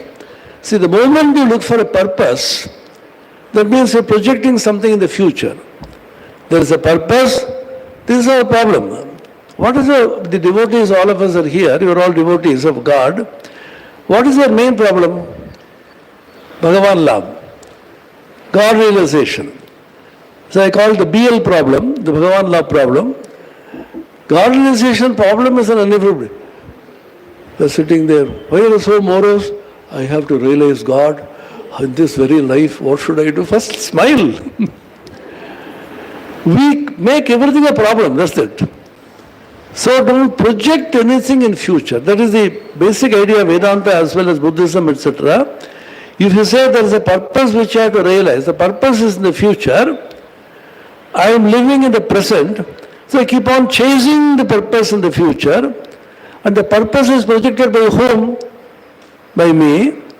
From where? From the present. From the present, I project a purpose to the future and continuously chase the purpose, I get frustrated. So Vedanta says, just live in the present. There should be a purpose, because since you have been born, if you believe in God, God is the purpose for you. So Ramakrishna says the ultimate purpose of human life is to realize God, you realize that Vedanta says that you are for the infinite. Now suppose I say yes to your question, in what way your life is going to change?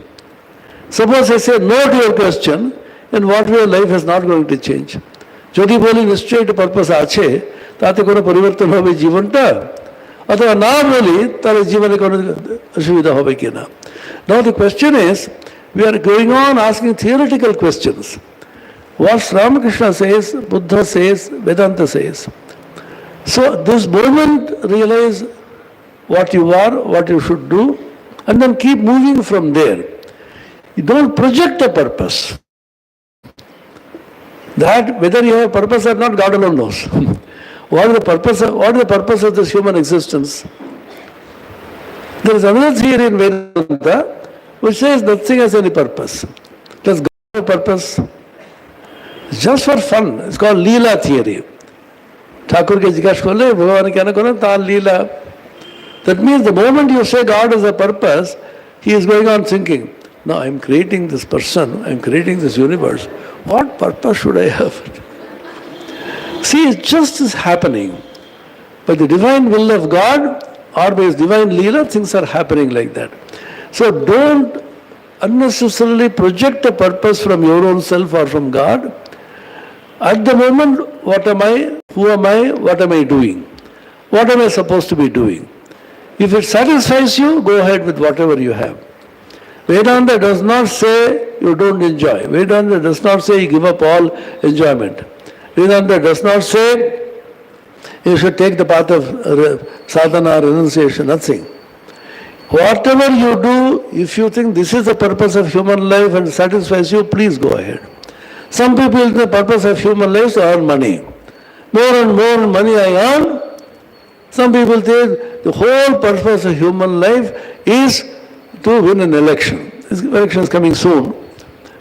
So how much hard they try. I greatly admire these politicians. Whole time and energy, they don't sleep, they don't eat properly. Somehow I should win this election. They think that is the purpose. Go ahead, no harm. But is it going to give you satisfaction? For life. After some time when you lose, you are nobody. So much of security will salute you and then they will stand like this. The moment you lose, nobody will even look at you. Nobody will even offer you a glass of water. This is life. So, you decide whatever purpose you feel and you go ahead with this. That's why our purposes are defined according to our Shastras, Hindu Shastras, Dharma, Artha, Kama, Moksha. These are the four important purposes, goals of life. You take anything, if you're a Kama, enjoyment is the goal of life, is the purpose of life, go ahead. If it satisfies you forever, then go ahead, but it can't satisfy. So they discovered over a lot of struggle and experience that the goal of human life is Moksha Marga only because that alone gives you satisfaction and joy permanently forever. We may not believe it now because we don't want to give up this. Then go ahead. Vedanta says, no, go ahead. A time will come that nature will awaken you. Nature will give tremendous shocks, either from your own relatives and friends or family, whatever, and you wake up. Now Vedanta Acharyas come and say, incarnations of God come and say, please wake up before the shock treatment begins. Nature will give shocks. Before that, it is wise to begin. If you say, no, I will not wake up, please suffer, we have no problems. Pranam Swamiji. My pranams to all the divine souls present here. Swamiji, in one of your talk related to this only, you spoke about Pratitya Samutpada. Oh, that's about Buddhism. Yes, living moment to moment. Can you please throw some light with an example how to live moment to moment? Thank you, Swamiji. So living from moment to moment is a concept in Pratitya Samutpada and Buddhism. I don't know whether I should go for that. It's a little too much for everybody. Then don't start practicing Pratitya Samutpada like this. Now, the latest trend is Sakshi Chaitanya now. Everybody is a Sakshi now. One fellow is sitting there, hey, you are not doing anything? I am practicing Sakshi Bhava.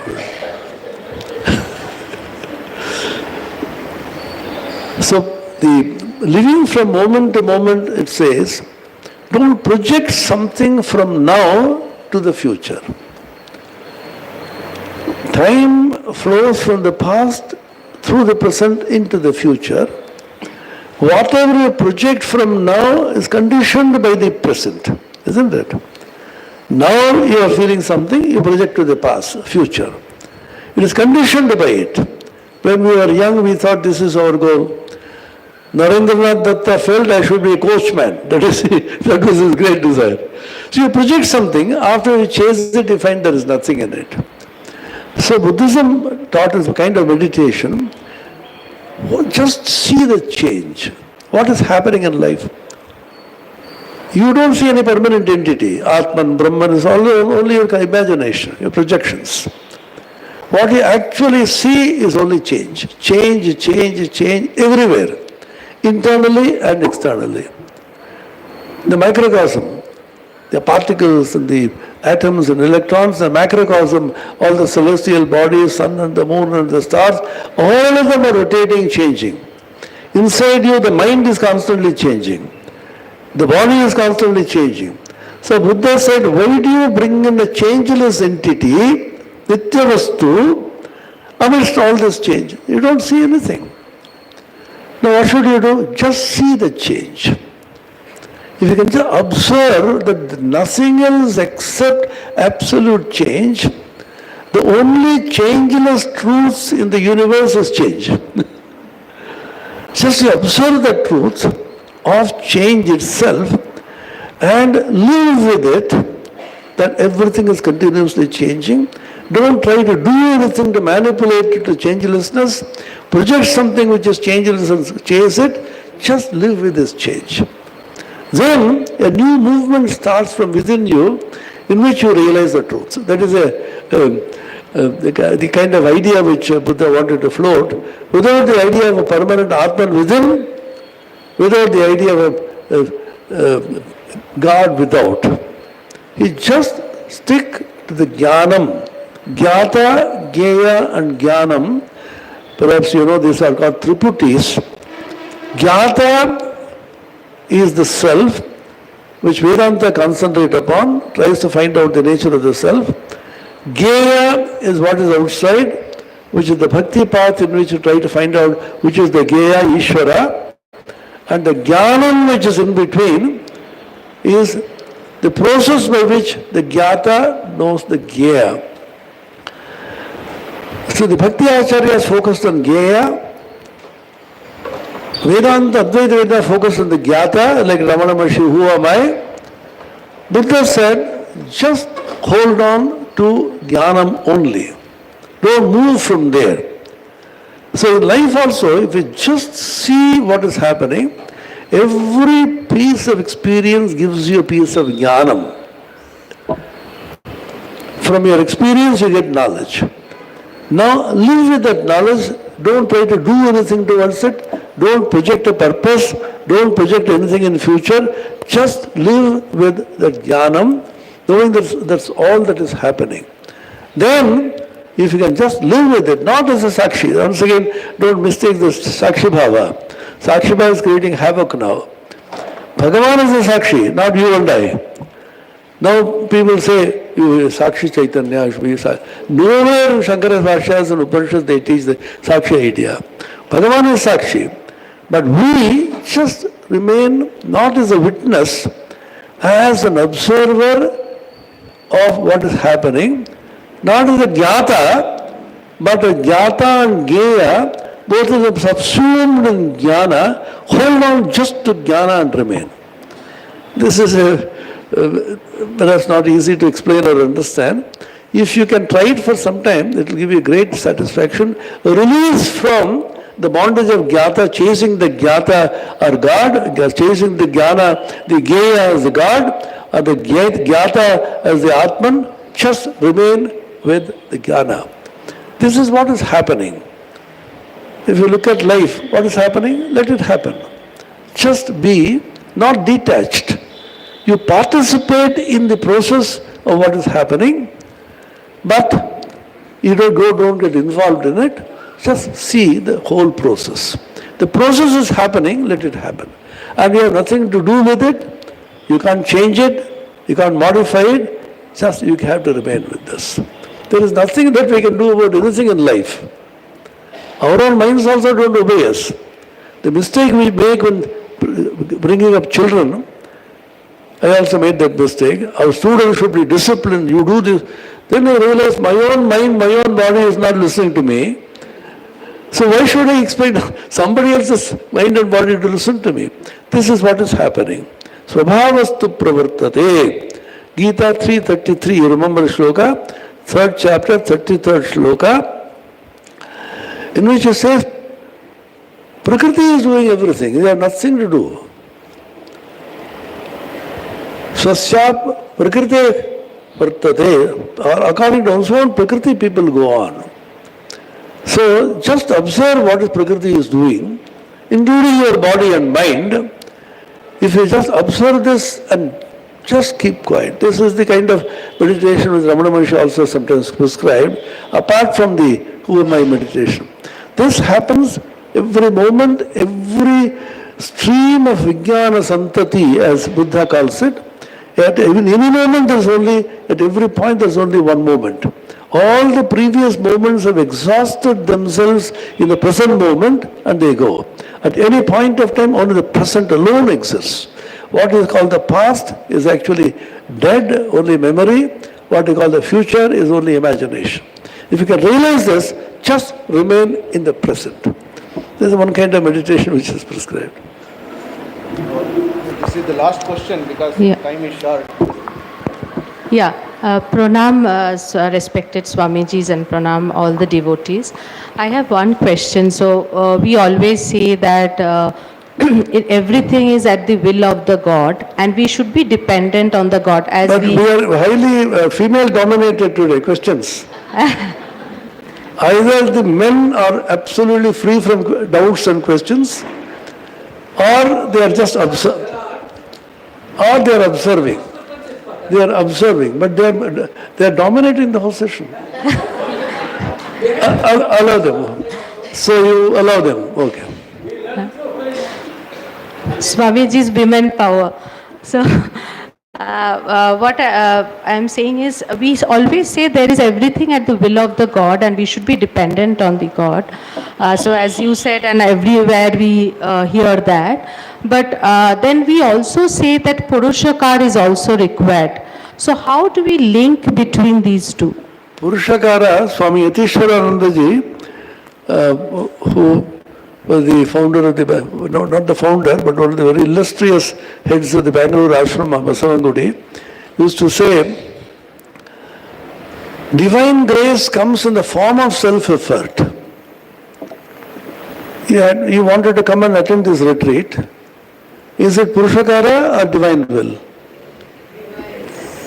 Is it Purushakara or the will of God? No, wait. So that you should come here is the Purushakara, not Mahilakara, Purushakara. That you should come here is the Purushakara. That was prompted by the will of God who told you, no, go, register yourself and come here. So divine grace comes to you in the form of self-effort. To be able to do self-effort, you need some divine grace who impels you from within to do this or not to do this. This is one way of answering this. And I will answer it through a very interesting story told by Swami Vivekananda Ji, our illustrious 10th President of the Ramakrishna Order. The story is, there were two birds, male and female, who were living in the seashore. They hatched the eggs there, and they were trying to hatch it by covering it with hot sand. Suddenly a wave from the ocean came and washed away. Then they were crying, and the female bird started crying more, no aspersions. And the male bird said, why are you crying? After all, is there somewhere in the ocean? It is empty, the ocean. And we will get it. Both of them slowly walked.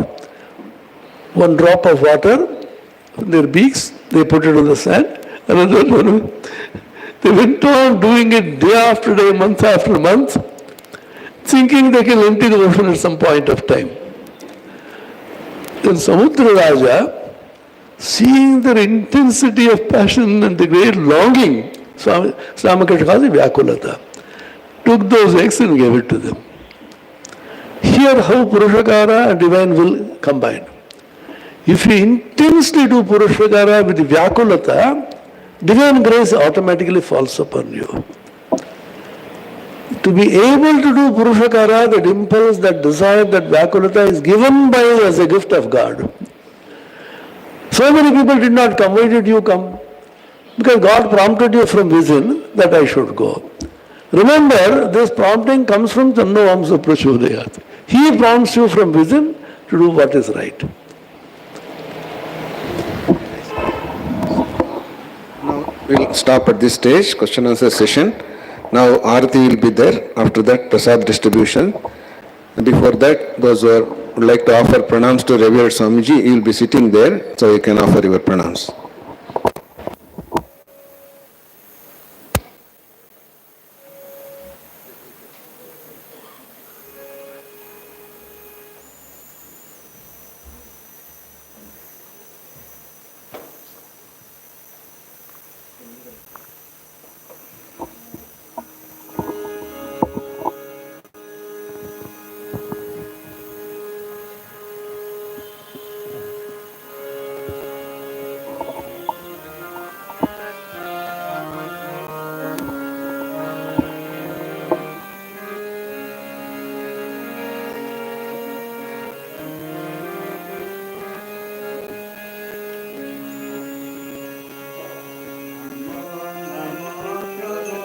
वाक्यमनातीत Namo Namo प्रभु वाक्यमनातीत मनवचनैकादा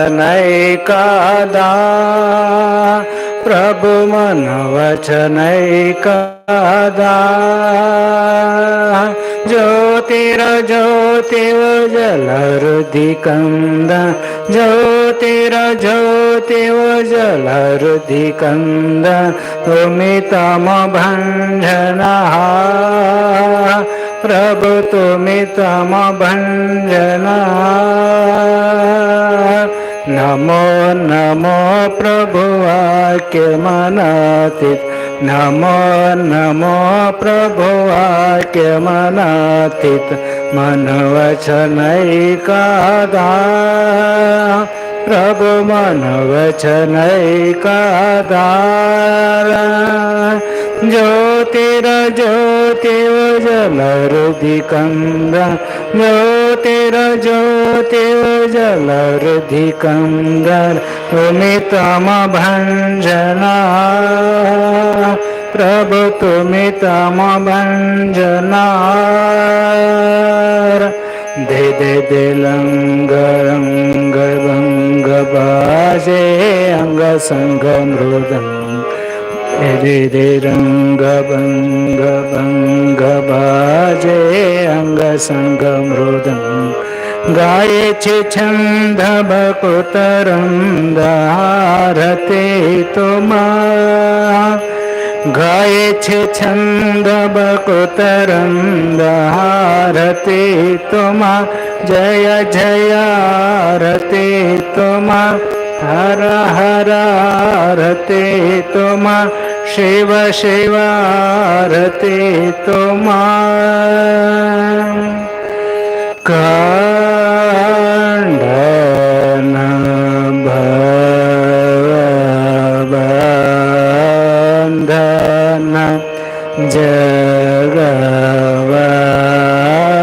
जगवंदन वंदे तुमाय। जय श्री गुरु महाराज की जय।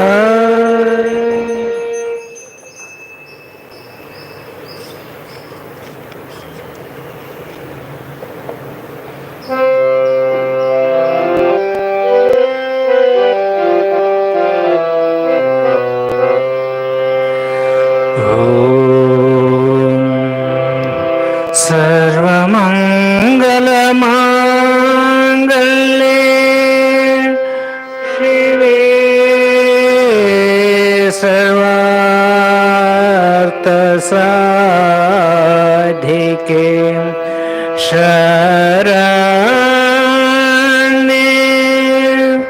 त्र्यंबके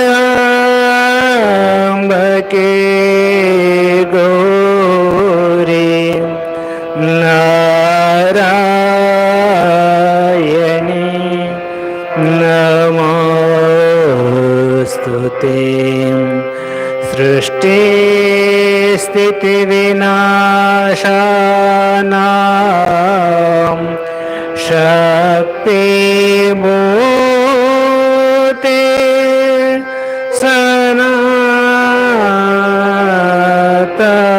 सनातनी गुणाश्रये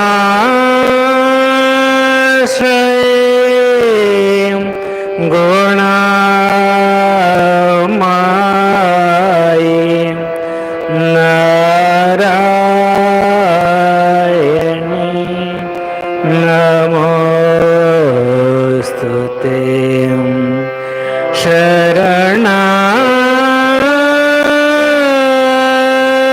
शरणागत दीनत्र हरे प्राणं नारायणे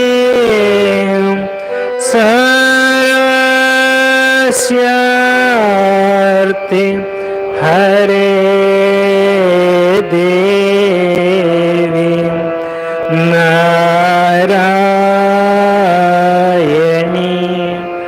नमोस्तुते।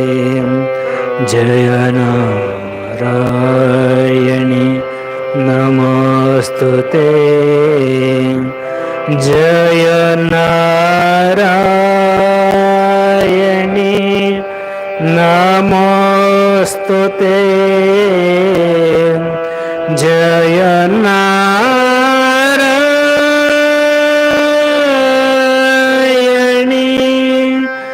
नमोस्तुते।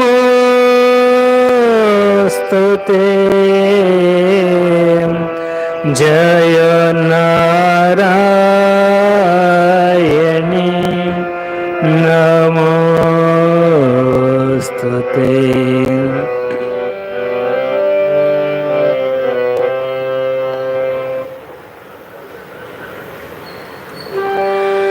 जय श्री गुरु महाराज जी की जय। जय श्री महामाई की जय श्री स्वामी जी महाराज जी की जय।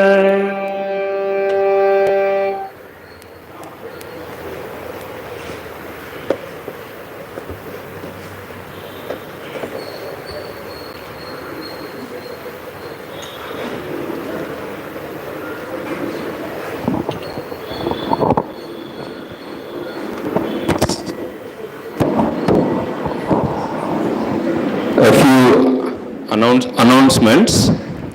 So we have not collected any fixed fees or charges for the retreat. So those who want to donate, you can voluntarily donate in the office for this. And as you all aware of, we are having the weekly programs, 7 o'clock guided meditation, 8 o'clock breakfast, 8:30 gospel reading in the temple, and parallelly 8:30 to 10 there is Yuva Sangha program and Balak Sangha also. So please you also participate in those and bring your friends, relatives also for all that. And please hand over the badge to the volunteer who will be collecting it before going for lunch. And another announcement is 20th and 21st of July, there is